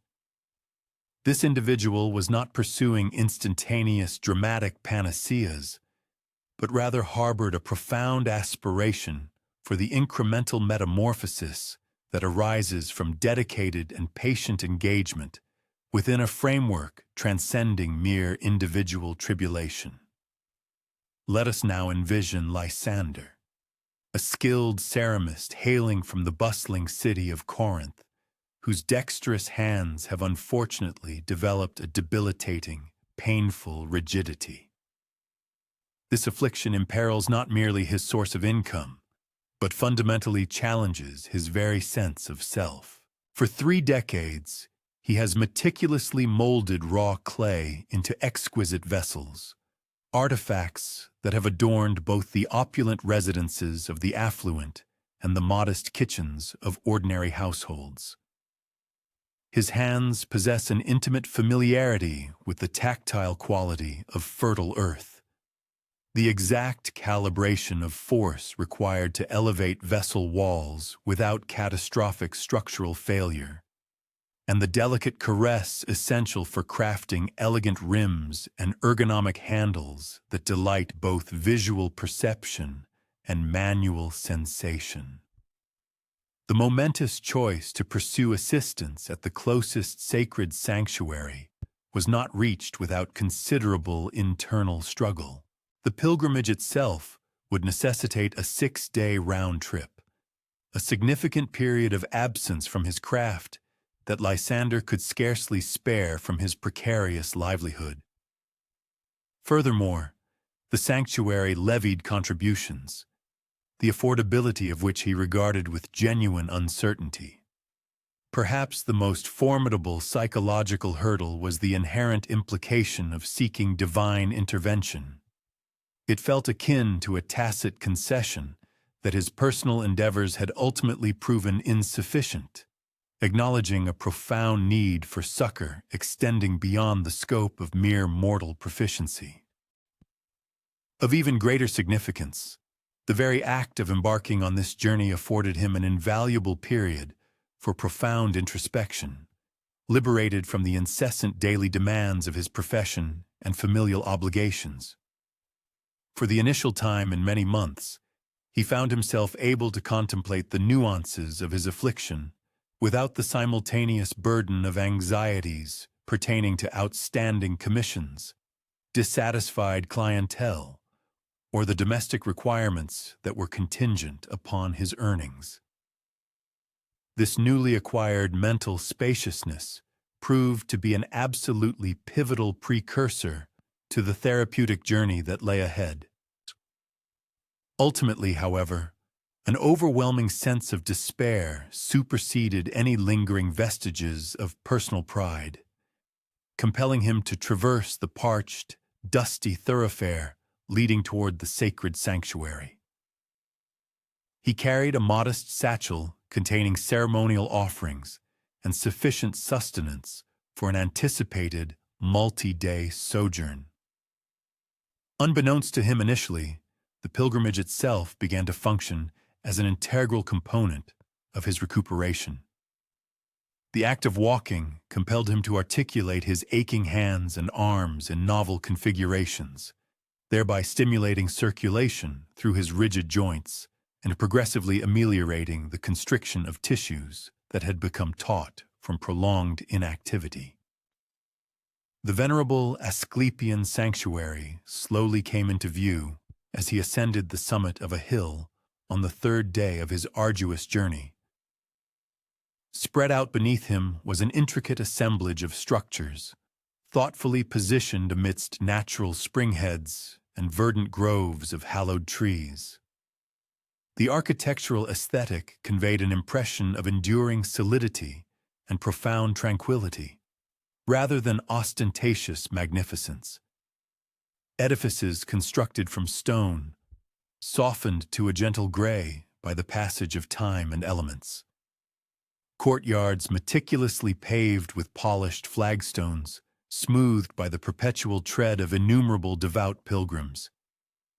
And meticulously cultivated gardens where therapeutic botanicals flourished in carefully delineated beds. His inaugural interaction was with a temple attendant, a woman tasked with welcoming newly arrived supplicants at the sanctuary's primary ingress. This individual was not a cleric officiating a sacred rite, but rather resembled a medical registrar, whose primary concern was to acquire pragmatic details concerning his ailment. "For what duration have you been afflicted?" she inquired, diligently inscribing her observations onto a waxen tablet. "Which therapeutic interventions have you previously attempted? Is there a familial predisposition to analogous medical issues?" The comprehensive nature and pragmatic orientation of these queries struck him with an unexpected force. The experience felt remarkably akin to seeking counsel from a seasoned physician, rather than embarking on an appeal to a deity. Although, as events would soon reveal, these two distinct pursuits were far from mutually exclusive within this sacred precinct.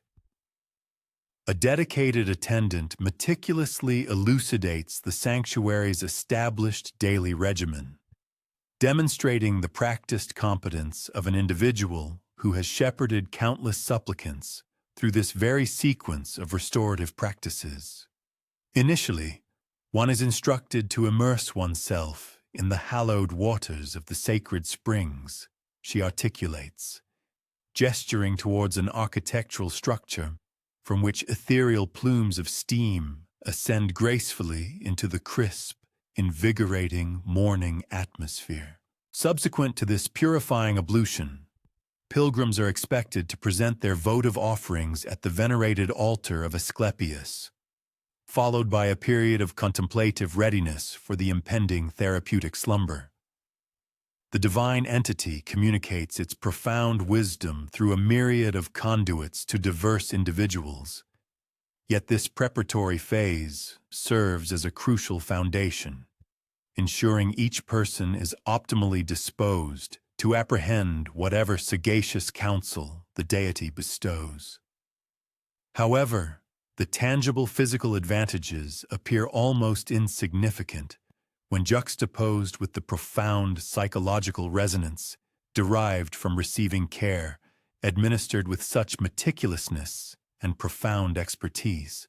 For the first occasion since the onset of their debilitating ailment, the pilgrim experiences a profound sense of validation, feeling as though their ordeal is genuinely comprehended by another.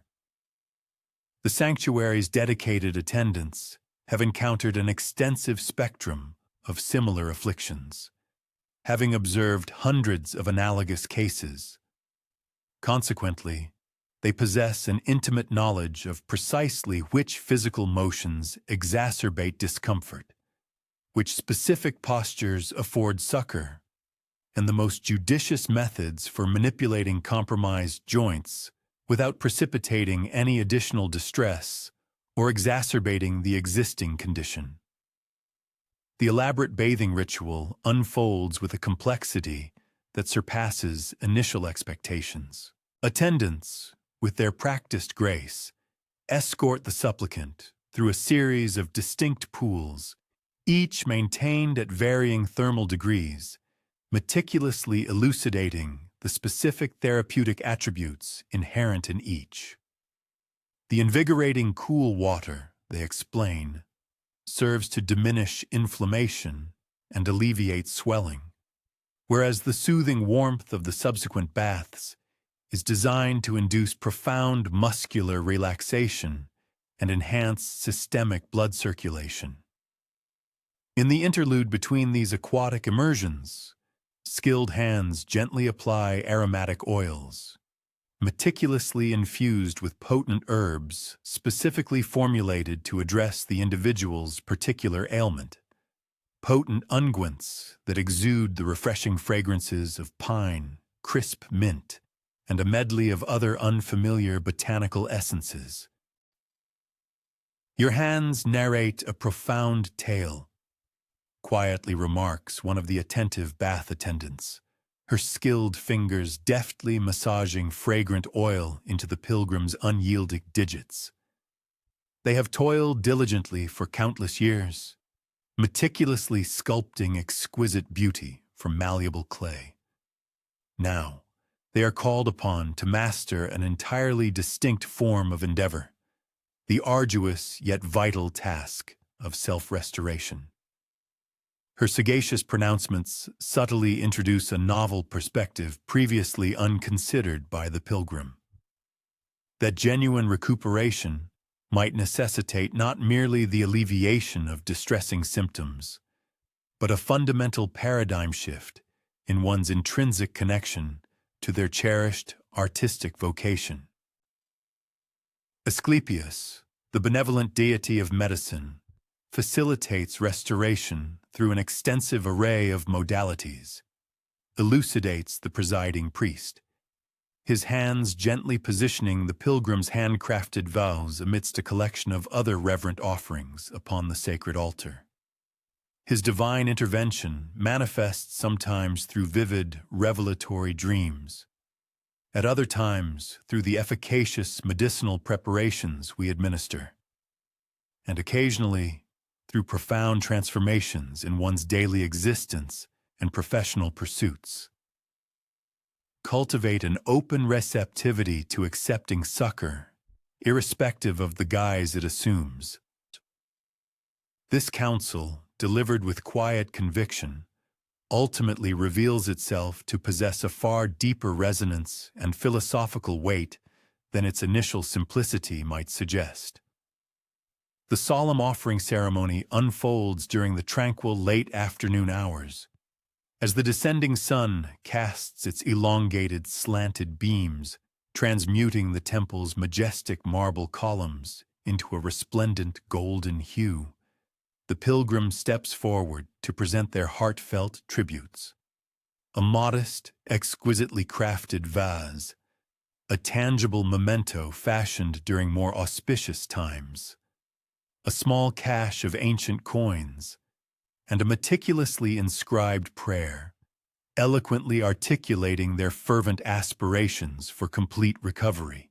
The venerable priest, who graciously accepts these diverse oblation, handles each item with an air of profound and sincere reverence, perceiving them not as mere transactional remuneration for services rendered, but rather as authentic manifestations of the pilgrim's unwavering belief in the efficacy and sanctity of the entire healing trajectory.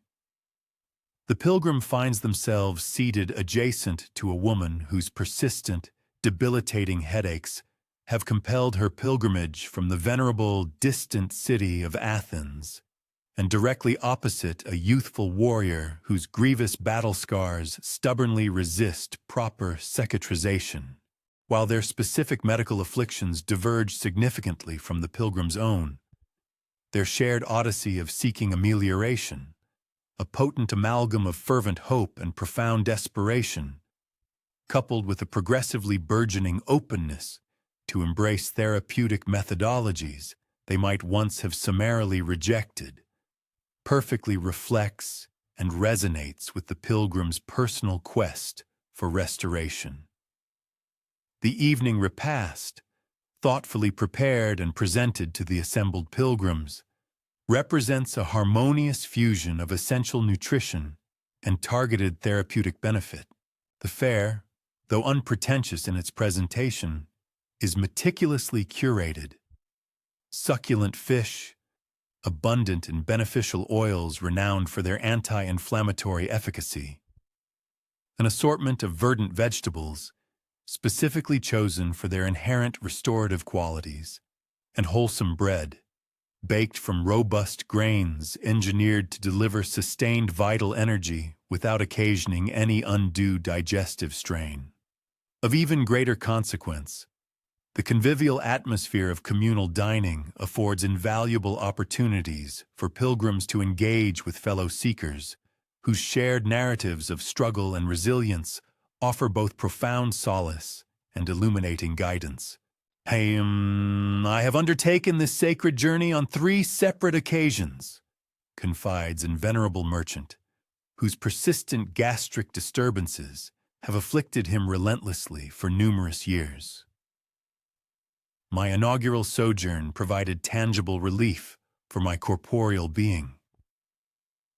The subsequent visit deepened my cognitive apprehension of my condition. On this present pilgrimage, my focus is directed towards embracing with equanimity those aspects that prove immutable, whilst assiduously striving to ameliorate whatever remains amenable to positive alteration. His sagacious observations powerfully intimate that true healing transcends mere physiological amelioration, encompassing instead a more profound, transformative reorientation of one's fundamental relationship with both infirmity and inherent human limitations. The very architecture and thoughtful configuration of the sleeping chamber itself plays an integral role in facilitating the therapeutic process. The room, designed with judicious intent, strikes a delicate balance, being neither ostentatiously luxurious nor starkly austere, but rather meticulously calibrated to foster profound repose and cultivate a state conducive to receptive dreaming. Plush, yielding bedding cradles the body with gentle support, assiduously preventing the formation of any disruptive pressure points that might impede tranquil slumber. An intelligently designed subtle ventilation system circulates invigorating fresh air, meticulously avoiding any intrusive drafts.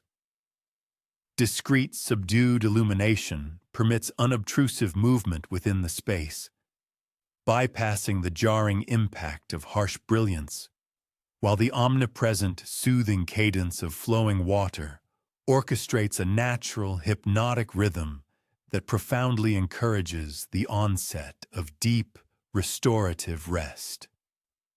Refrain from supplicating for miraculous, unattainable remedies, counsels the venerable priest who presides over the contemplative evening session.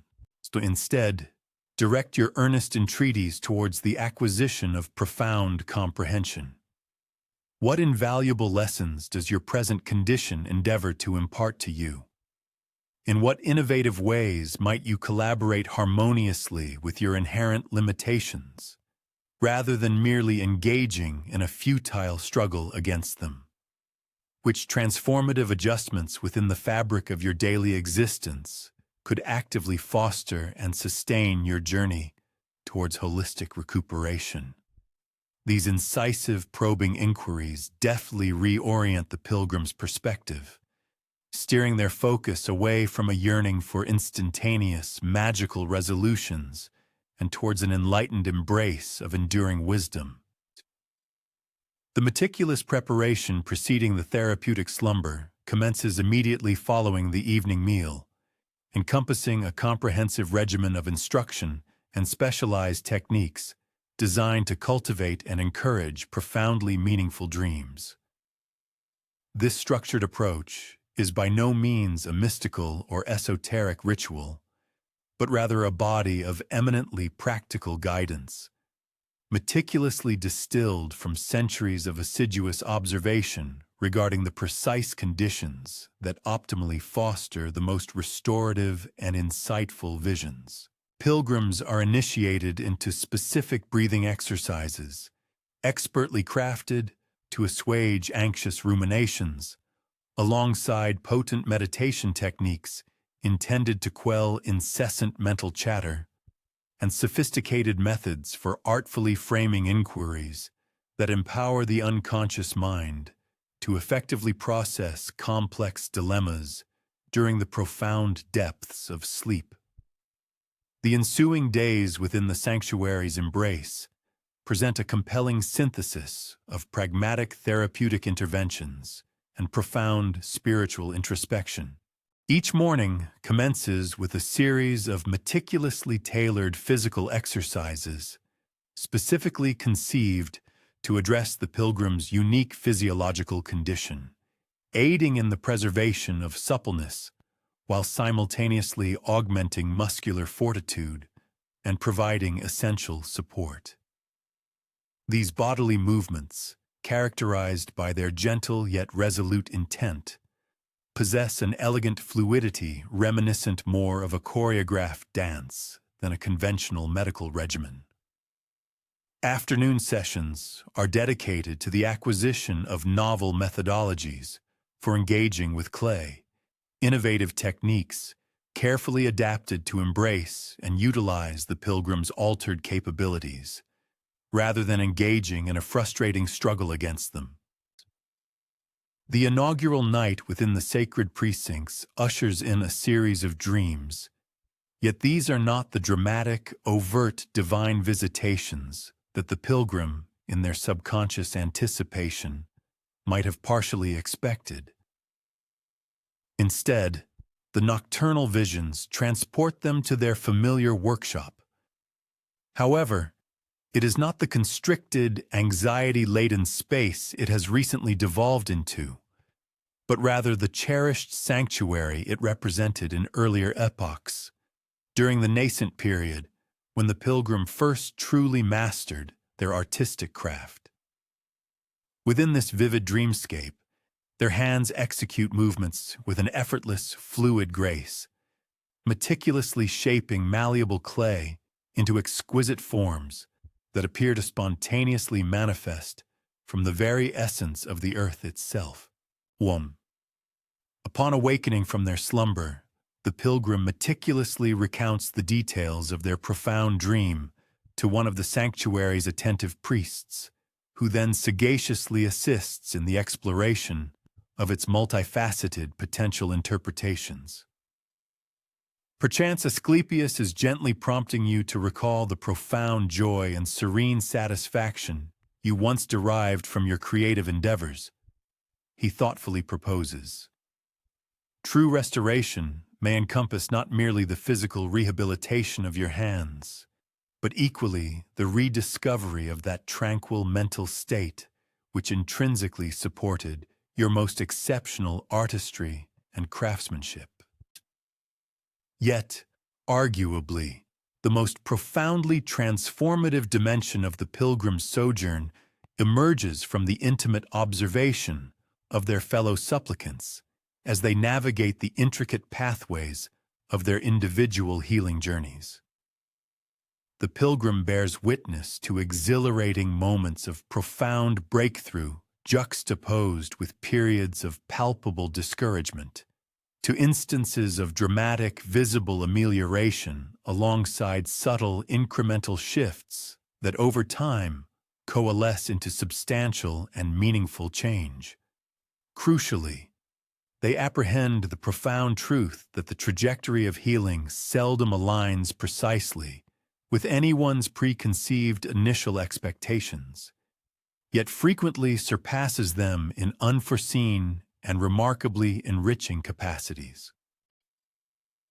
Your hands possess an innate sagacity that you have until now perhaps failed to fully acknowledge, elucidates the venerable master potter, an artisan renowned for instructing pilgrims afflicted with analogous conditions in the art of adaptive techniques. They inherently comprehend how to discern the precise requirements of the clay, cultivate unwavering trust in that profound intuitive knowledge, even when the physical motions feel markedly divergent from their accustomed patterns. He meticulously demonstrates innovative methods for grasping tools that significantly mitigate strain, elucidates specific body positions designed to uniformly distribute pressure, and imparts judicious work rhythms that strategically incorporate periods of restorative pause before the onset of debilitating fatigue. A diligent farmer, for instance, acquires the acumen to effectively manage his persistent chronic back pain, not through its complete eradication, but by assiduously cultivating and adhering to specific work rhythms that proactively avert debilitating flare-ups. A seasoned soldier, scarred by the crucible of conflict, discerns that his physical and emotional battle wounds are imbued with profound wisdom concerning survival and unyielding courage, insights he can leverage to judiciously steer younger recruits away from superfluous perils. Concurrently, a shrewd merchant discovers that her pervasive chronic anxiety, when subjected to proper introspection and understanding, actually furnishes her with invaluable prescience into dynamic market conditions, a perceptive advantage often overlooked by her less discerning trading counterparts. The pilgrim's personal journey of restoration unfolds along an analogous trajectory, characterized by a progressive unfolding of gradual revelation rather than an instantaneous miraculous cure. By the culmination of their stay within the sanctuary's therapeutic embrace, their hands have not miraculously reverted to their youthful pliancy and unburdened flexibility. However, they have assiduously acquired innovative methodologies for engaging with their craft, techniques that effectively diminish discomfort while meticulously preserving their acquired skill. Of even greater significance, the pilgrim has cultivated a fundamentally altered relationship with their chronic condition, perceiving it no longer as an absolute impediment, but rather as a profound invitation to embark upon a path towards deeper personal and professional mastery. The culminating ceremony preceding the pilgrim's departure entails the creation of a votive offering, meticulously crafted to encapsulate their profound experiences and transformative journey at the sanctuary.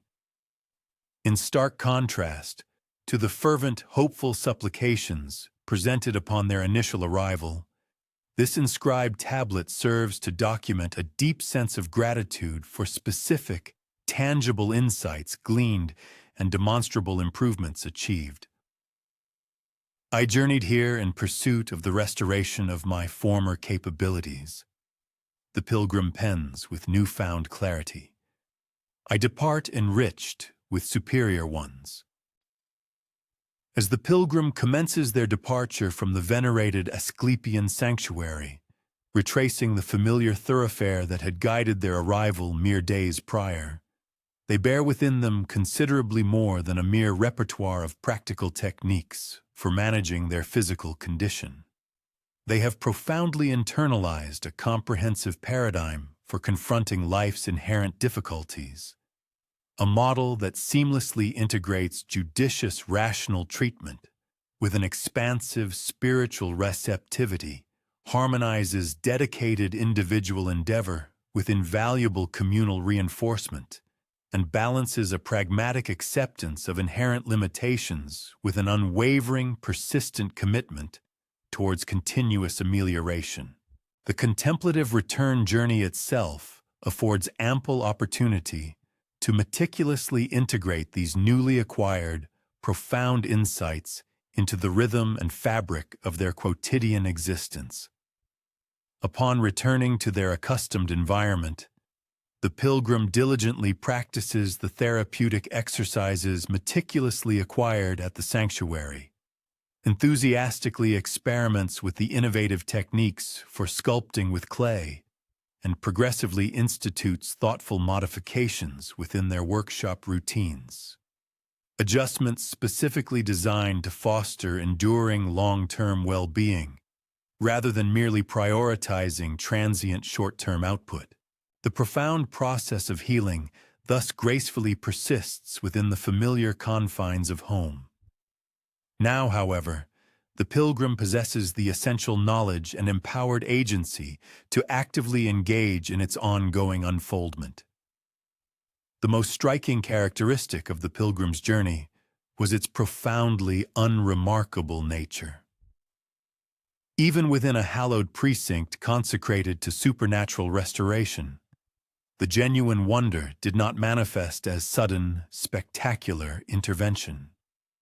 Instead, it was an incremental metamorphosis achieved through diligent focus on the entire individual, meticulously addressing their physical form, mental faculties, and spiritual essence in concert. This venerable therapeutic methodology, originated within the hallowed confines of Asclepius's sacred havens, continues to exert an enduring impact upon contemporary therapeutic methodologies, manifesting in both overt and nuanced fashions. As one traces the narrative arc from initial affliction, through dedicated quest, to progressive restoration, it becomes apparent how the sanctuary's approach reveres both the self-directed efforts of individuals and the benevolent succor of the divine. The deities bestow sagacity and propitious circumstances, yet those undertaking the pilgrimage are still obligated to undertake the persistent endeavor of integrating newfound understandings into their lived realities.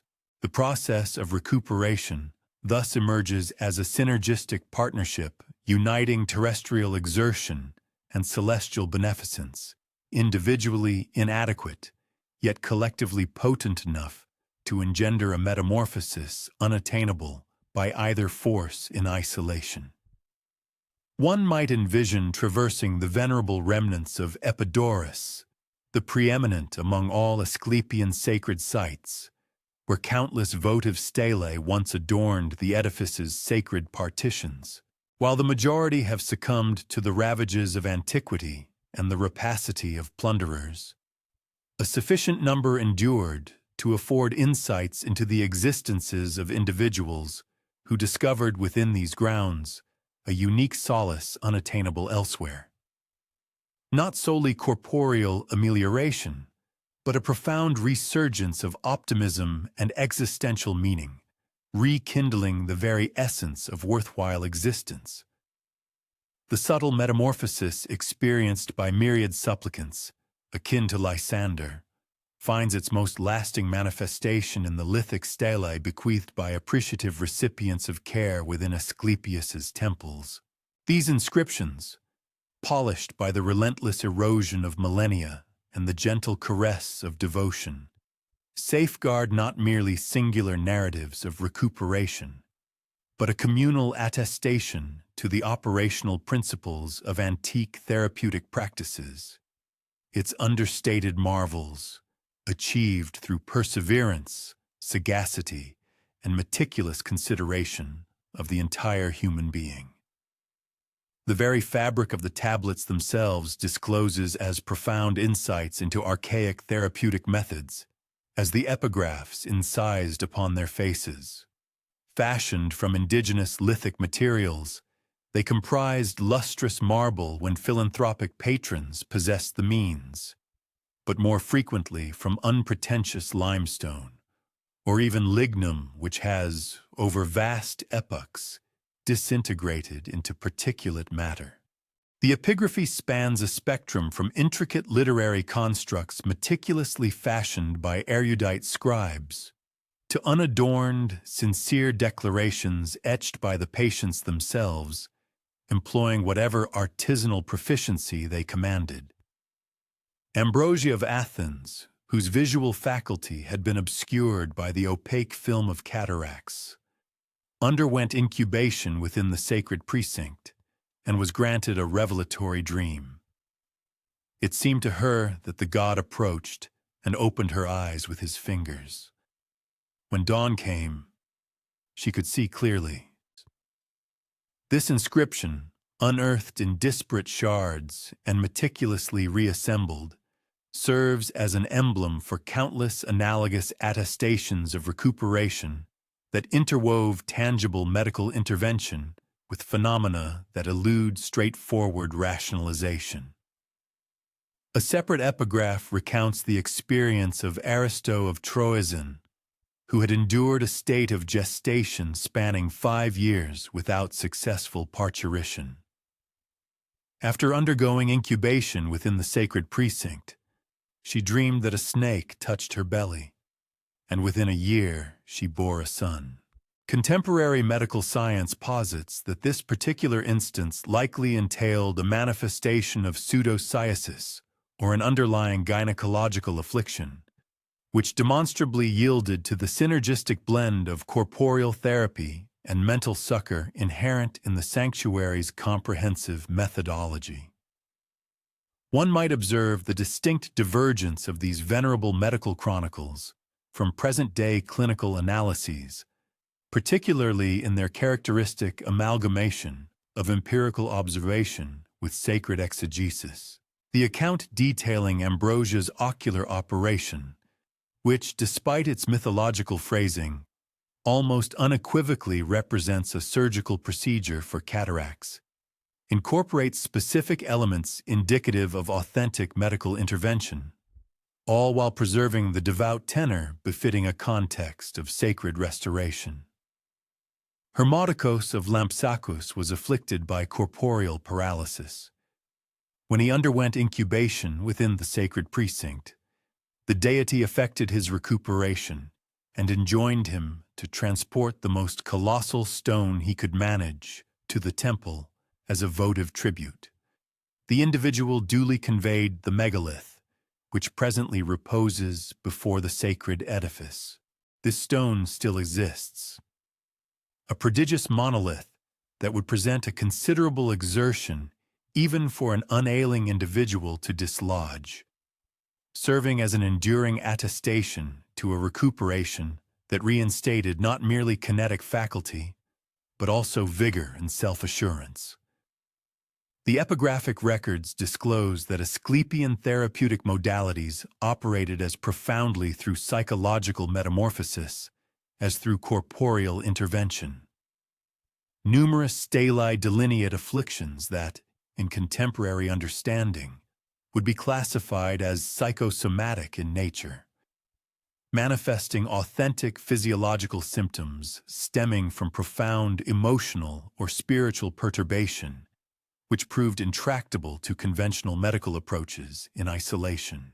The sanctuary's integrated methodology, encompassing the simultaneous treatment of body, intellect, and spirit, frequently yielded extraordinary outcomes in instances that perplexed practitioners of purely somatic medicine.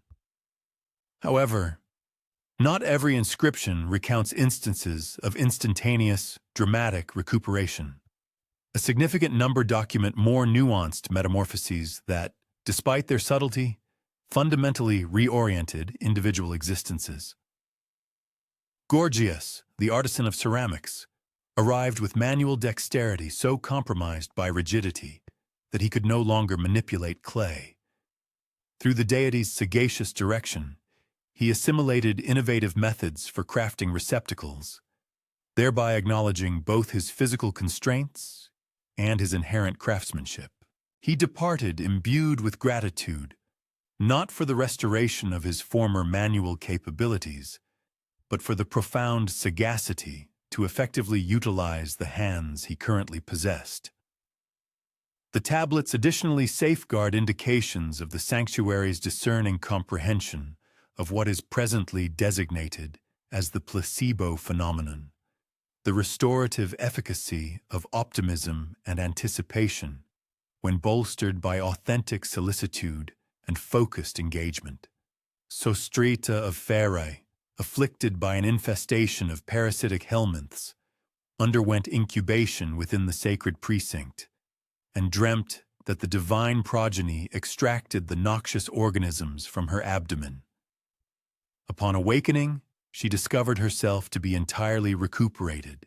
This account intimates adept therapeutic management for parasitic affliction, articulated in a lexicon that simultaneously venerated both medical acumen and celestial succor. One might readily conceive of these epigraphs being perused by recently arrived supplicants at the sanctuary, individuals suffering from profound maladies, anxiously seeking affirmation that their arduous pilgrimage had not been undertaken in futility. These stelae function dually as historical medical documentation and sources of profound encouragement, demonstrating that predecessors afflicted with analogous conditions had indeed discovered solace and remedy within these hallowed grounds. This inherent utility rendered them, in essence, therapeutic instruments, instilling a vital sense of optimism that empowered patients to engage more comprehensively in their personal recuperative processes. These more understated attestations, perhaps, illuminate the authentic essence of Asclepian therapeutic principles more profoundly than the spectacular, miraculous cures that captivated the ancient populace's imagination.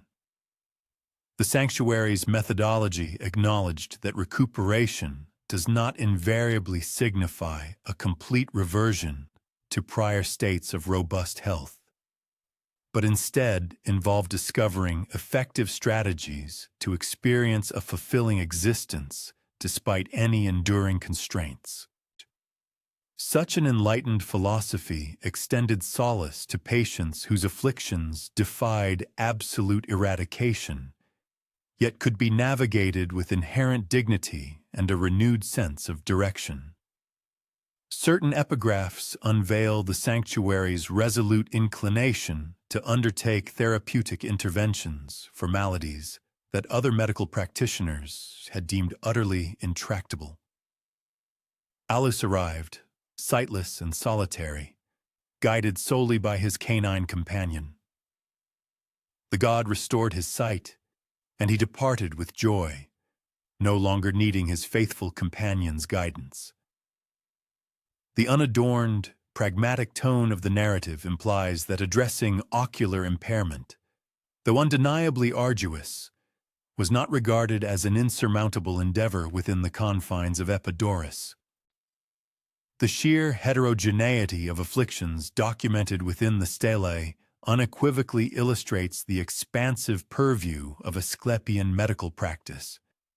Fractured skeletal structures, suppurating lesions, persistent algia, psychological dysfunctions, reproductive challenges, and enigmatic maladies that eluded precise categorization all received therapeutic consideration within these sacred precincts.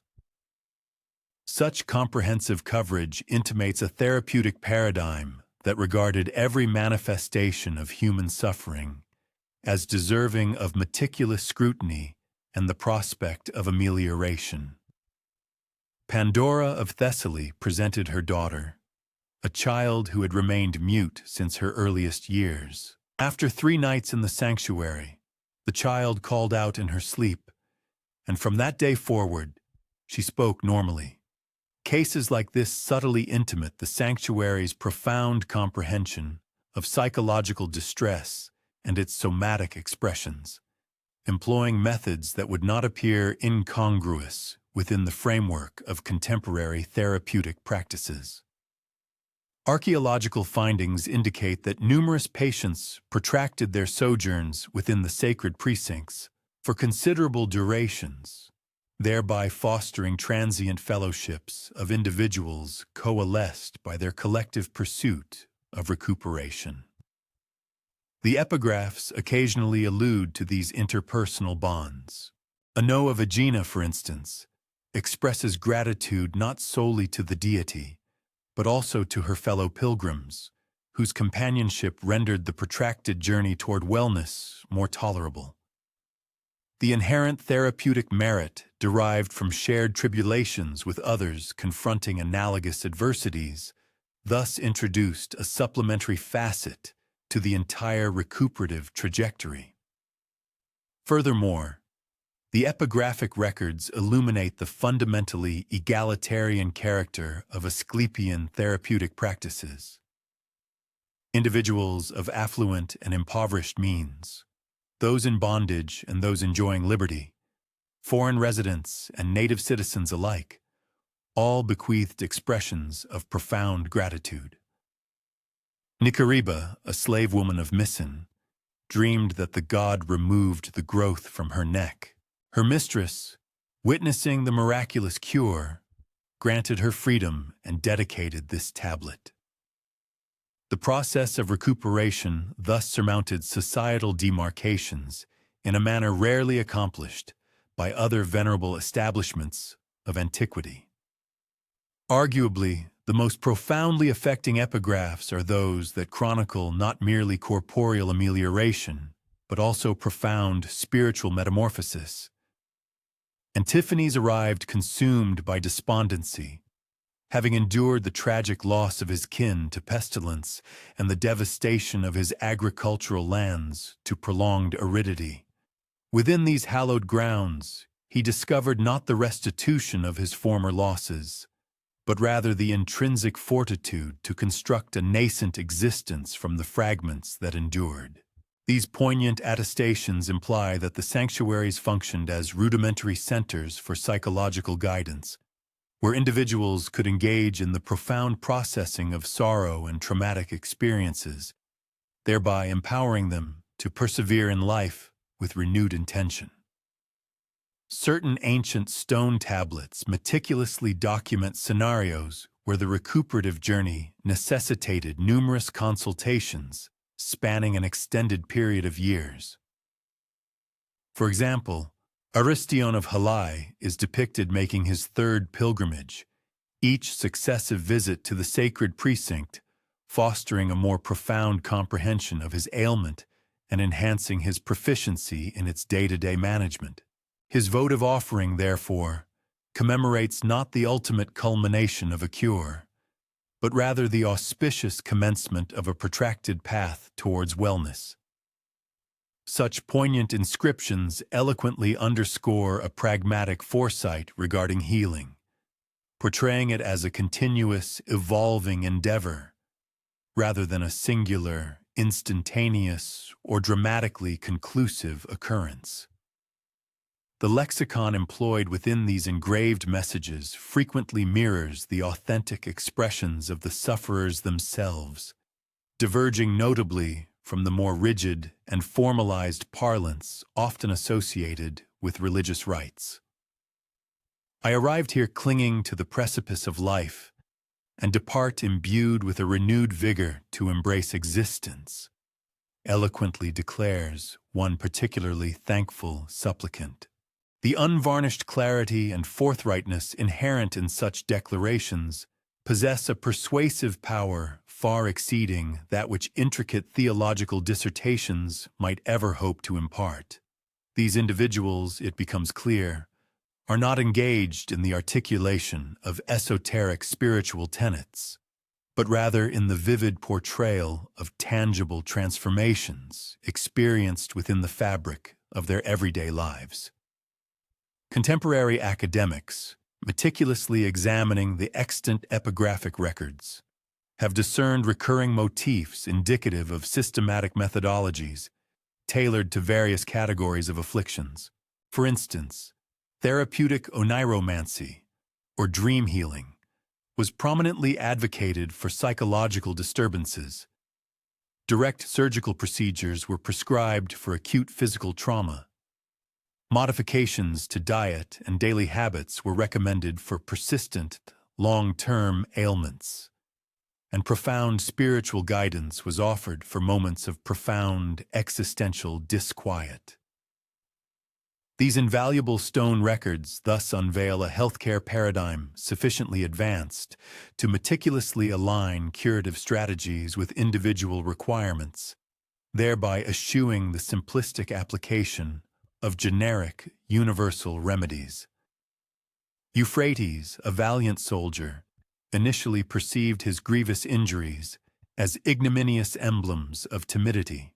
Within these hallowed grounds, however, he assimilated the profound lesson that these very scars served instead as undeniable testaments to his bravery, and consequently, his restoration commenced not with the regeneration of bodily tissue, but with a profound shift in perception and self-comprehension.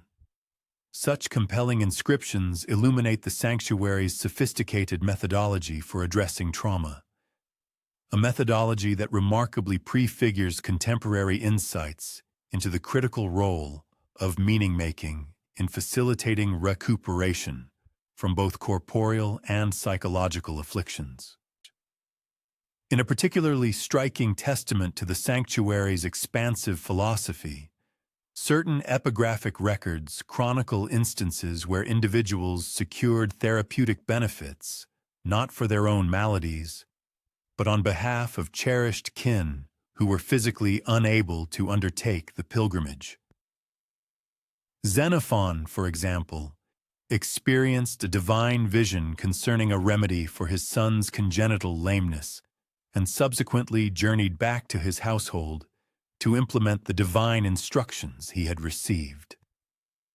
The young boy, it is recounted, now ambulates without impediment. These compelling narratives intimate an advanced conceptual grasp of how restorative wisdom might be disseminated and effectively administered far beyond the immediate geographical confines of the sacred healing center. Beyond their curative role, these inscribed tablets additionally safeguard compelling testimony to the sanctuary's vital pedagogical dimension.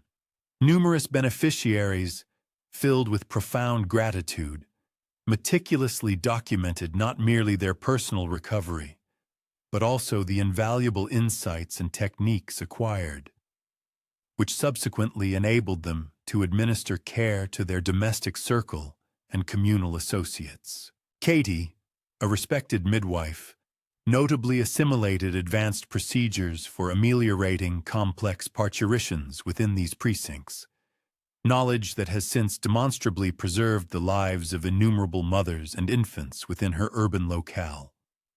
Thus, these hallowed sites functioned as veritable academies of medicine, where pragmatic expertise was magnanimously disseminated amongst all those capable of employing it for the betterment of their fellow human beings.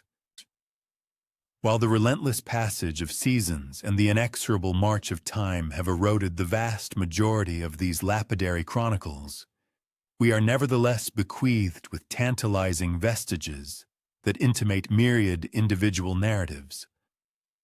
Tales of anguish transmuted into fervent expectation, of physical constraints transcended through stoic resignation, and of existences revitalized by the diligent confluence of human ingenuity and celestial clemency.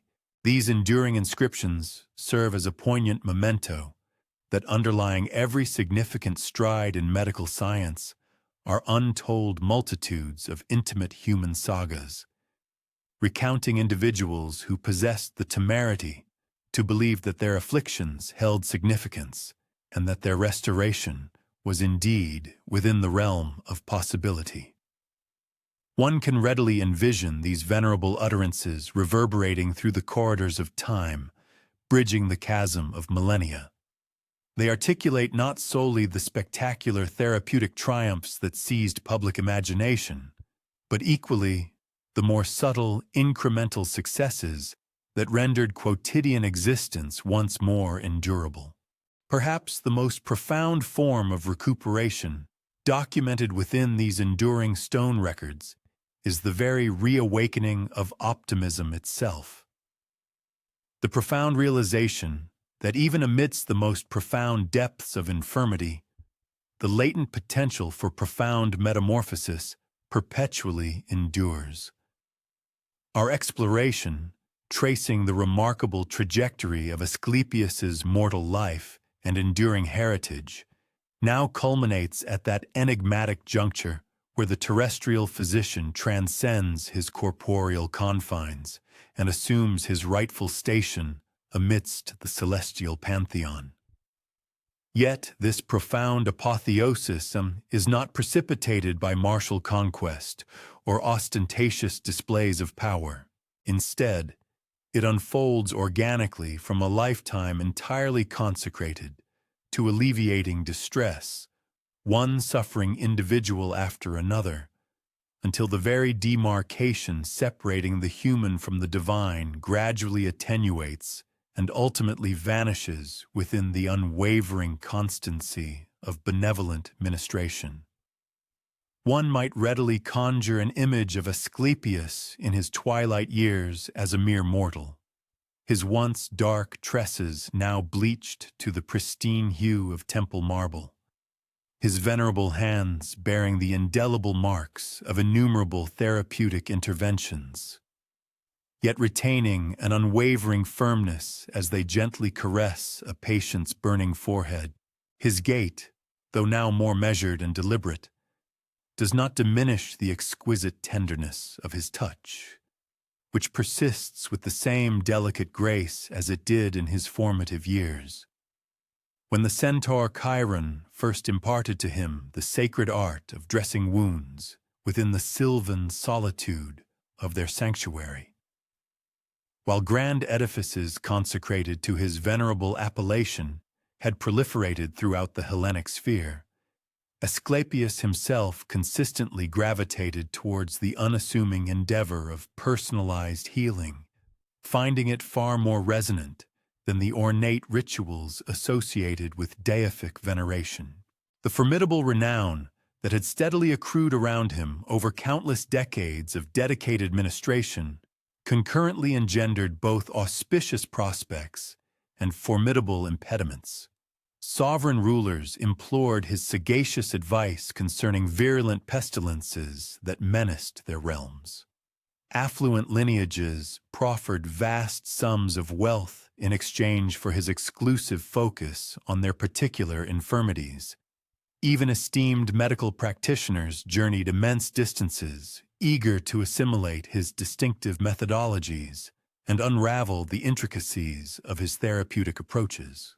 Nevertheless, Asclepius found his truest calling and greatest comfort within unadorned chambers where common individuals grappled with torment and apprehension, requiring not merely skilled medical intervention, but profoundly the solace of knowing that their plight was acknowledged and their suffering met with genuine empathy.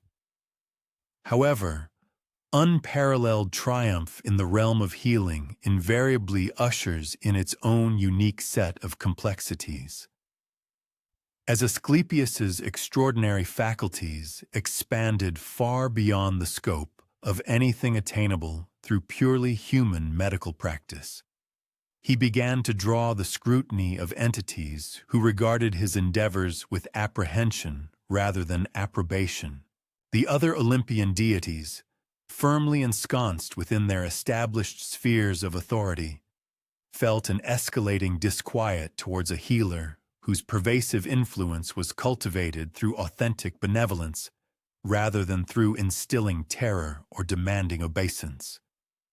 The pivotal juncture was reached when Asclepius embarked not merely upon the restoration of the ailing, but upon the audacious act of resurrecting the deceased, thereby transgressing limits that even divine practitioners were explicitly forbidden to infringe.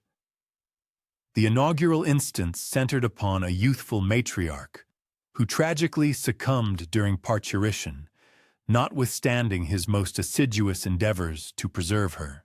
Her newborn offspring, fortunately, endured, yet the profound sorrow of the bereaved spouse impelled Asclepius to undertake an act entirely unattempted by him previously. Tapping into the inherent divine potency bequeathed to him by his progenitor Apollo, he summoned the departed woman's vital essence back from the netherworld, reinstating her to animate existence. The miraculous reanimation proved efficacious, and for a fleeting interval, the sheer elation of a reassembled family appeared to vindicate this extraordinary and unparalleled intervention.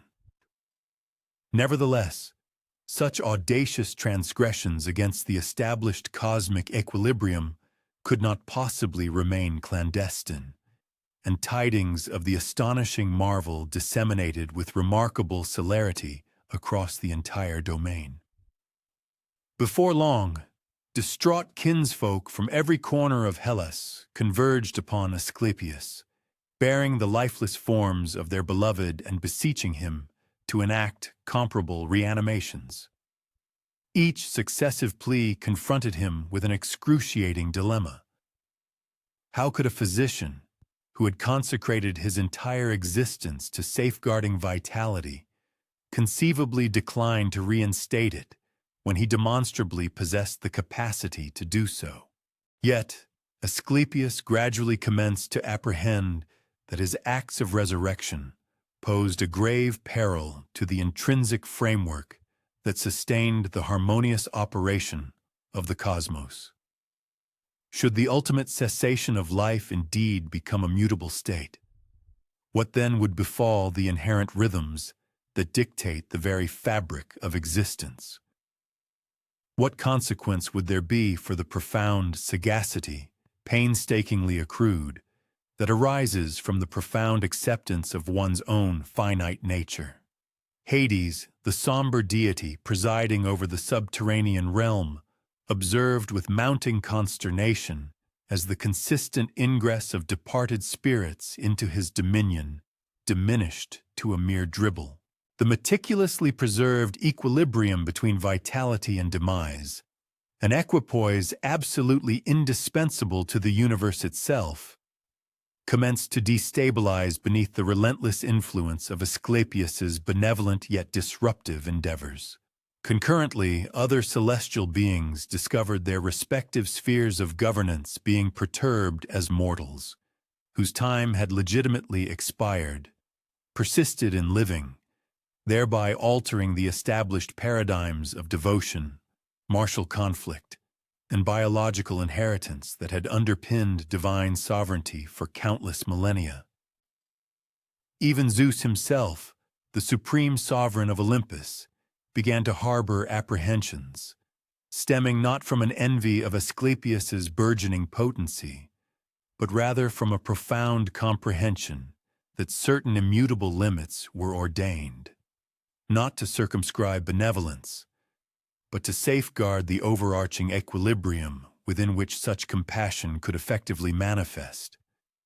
The venerable monarch of the deities confronted a momentous verdict, one destined to delineate the very nexus between celestial might and ethical obligation, to sanction boundless restorative acts that imperiled the universal order, or to curtail the actions of a healer whose sole transgression lay in an excessive solicitude for human tribulation. The ultimate reckoning materialized, devoid of the customary cataclysmic displays of thunderous roars and seismic convulsions, but rather with a solitary, impeccably directed fulmination that smote Asclepius precisely as he ministered to yet another deceased individual. The celestial sentence was carried out with startling rapidity, utterly bereft of any forewarning or opportunity for valedictory utterances. In one instant, the dedicated physician was observed meticulously attending to his charge, immersed in profound focus. In the subsequent moment, both figures lay motionless, prostrate beneath the implacable burden of Zeus's definitive decree.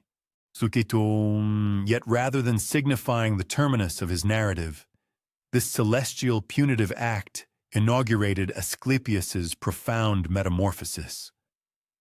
Apollo, consumed by an inconsolable anguish over his progeny's demise, evinced such profound sorrow that his lamentation threatened to immerse the entire terrestrial realm into perpetual obscurity. The sun deity's immense grief swayed even Zeus to reevaluate his stern pronouncement, culminating in an accord that simultaneously upheld the tenets of righteousness and the virtue of empathy. Consequently, Zeus positioned Asclepius amidst the stellar expanse as the constellation Ophiuchus, known as the serpent-bearer, thereby guaranteeing that his benevolent sway would endure eternally. Crucially, the spirit of the benevolent healer ascended to its esteemed position within the divine pantheon, not as a triumphant subjugator or an autocratic sovereign, but as an entity of far greater rarity, a celestial being whose formidable potency derived exclusively from profound empathy. In stark contrast to other divinities who exacted tribute and unquestioning obedience, Asclepius freely bestowed restoration, requesting naught in recompense save the solemn pledge to judiciously employ one's regained vitality. His sacred precincts thus metamorphosed into havens where affliction was encountered with profound comprehension instead of harsh condemnation. The authentic marvel of Asclepius's elevation to godhood resides not in the mere fact that a human achieved divine status, but rather that he evolved into a deity who perpetually retained the intimate recollection of mortal frailty and experience. His divine healing, a profound manifestation of celestial grace, perpetually preserves the gentle patience acquired throughout his human years. The practical wisdom imbibed from Chiron's esteemed tutelage, and the profound modesty that stems from judiciously operating within inherent limitations, rather than simply dominating them with unbridled-trained power. The hallowed temples meticulously dedicated to the revered divine Asclepius perpetuate their functions and therapeutic methodologies according to the fundamental principles meticulously established during his earthly, mortal practice, serving as enduring testaments to his foundational philosophy. Authentic restoration of health, it is understood, transpires through a sophisticated synthesis of practical medicine, robust psychological support, and profound inner renewal or spiritual transformation. Patients, in their quest for solace, discover not merely physical alleviation of their ailments, but also a comprehensive rejuvenation of their hope and a redefinition of their life's purpose. The iconic staff, entwined with its serpent, thus emerges as a quintessential emblem, venerating both the potent efficacy of healing power and the crucial prudence and restraint absolutely necessary for true, meaningful healing to occur. Perchance, the most extraordinary aspect of Asclepius's apotheosis into divinity is that this elevated state does not sever his ties with human suffering. Rather, it intensifies his empathy and deepens his connection to it. As a powerful god, he now possesses the unique capability to be concurrently present in all his sacred sanctuaries, offering prophetic healing dreams to myriad patients illuminating the path for physicians toward correct diagnoses, and fortifying individuals with the spiritual strength required to persevere through conditions that, regrettably, cannot be entirely cured or eradicated. The god's benevolent influence reverberates widely, transcending the physical confines and sacred boundaries of his temples. Every medical practitioner who artfully integrates technical skill with profound empathy and heartfelt concern carries forward Asclepius's enduring legacy. Every healer who addresses the entirety of an individual's being, rather than merely focusing on isolated symptoms, honors his comprehensive and compassionate approach. Furthermore, every medical advance that places paramount importance on patient well-being over personal renown or institutional acclaim profoundly reflects his intrinsic values.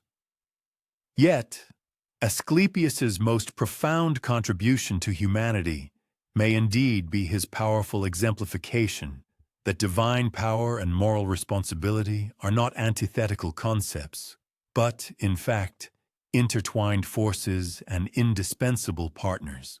His readiness to acknowledge boundaries and accept limits on his prodigious abilities, even embracing mortality itself, unequivocally demonstrates that authentic restoration necessitates sagacity, a discerning wisdom about when to act decisively and when to acquiesce to what cannot be changed.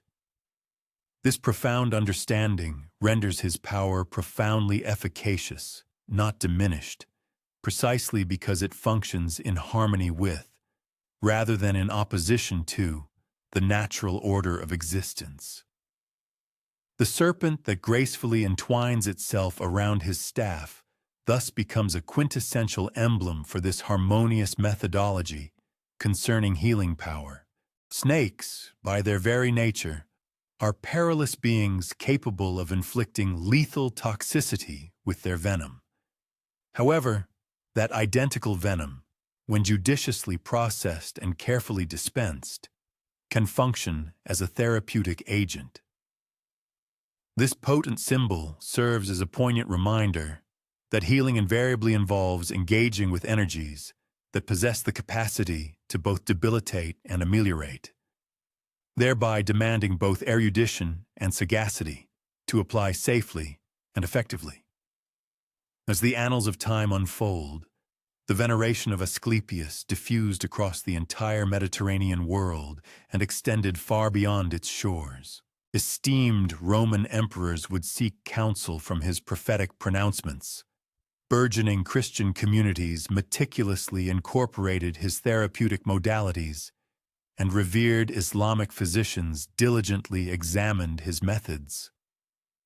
His pervasive influence surpassed conventional religious and cultural boundaries because it resonated deeply with the pervasive human condition of suffering and the correspondingly ubiquitous aspiration for succor and alleviation.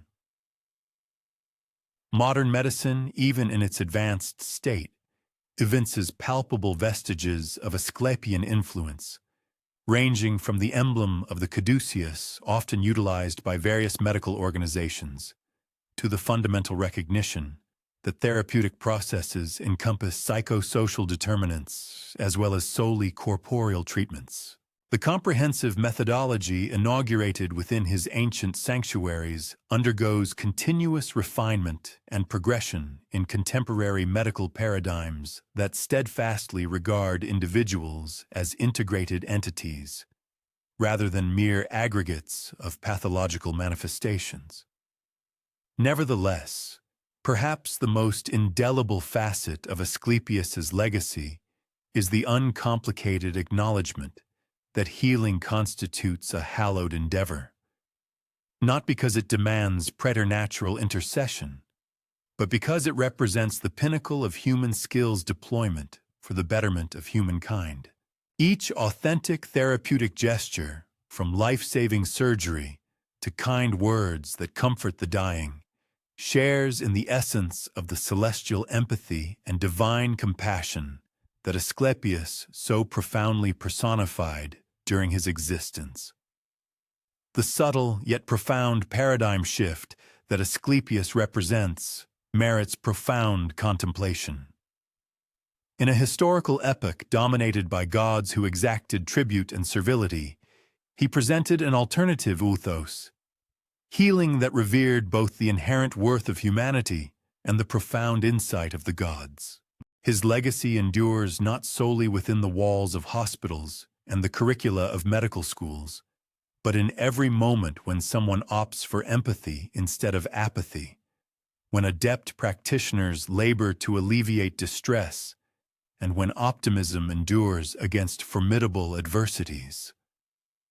The transcendent being, once mortal, now deified as a god of healing, imparts the lesson that true godhead does not reside in dominance or authority over fellow beings, but rather in the unwavering commitment and steadfast resolve to ameliorate the existence of those around us.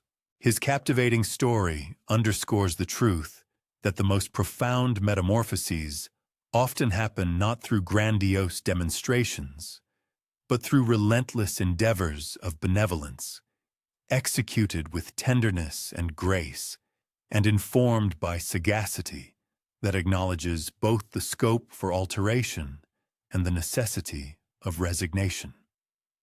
Asclepius's benevolent impact perpetually permeates our world like a subterranean wellspring, manifesting wherever restoration transpires and wherever affection conquers trepidation.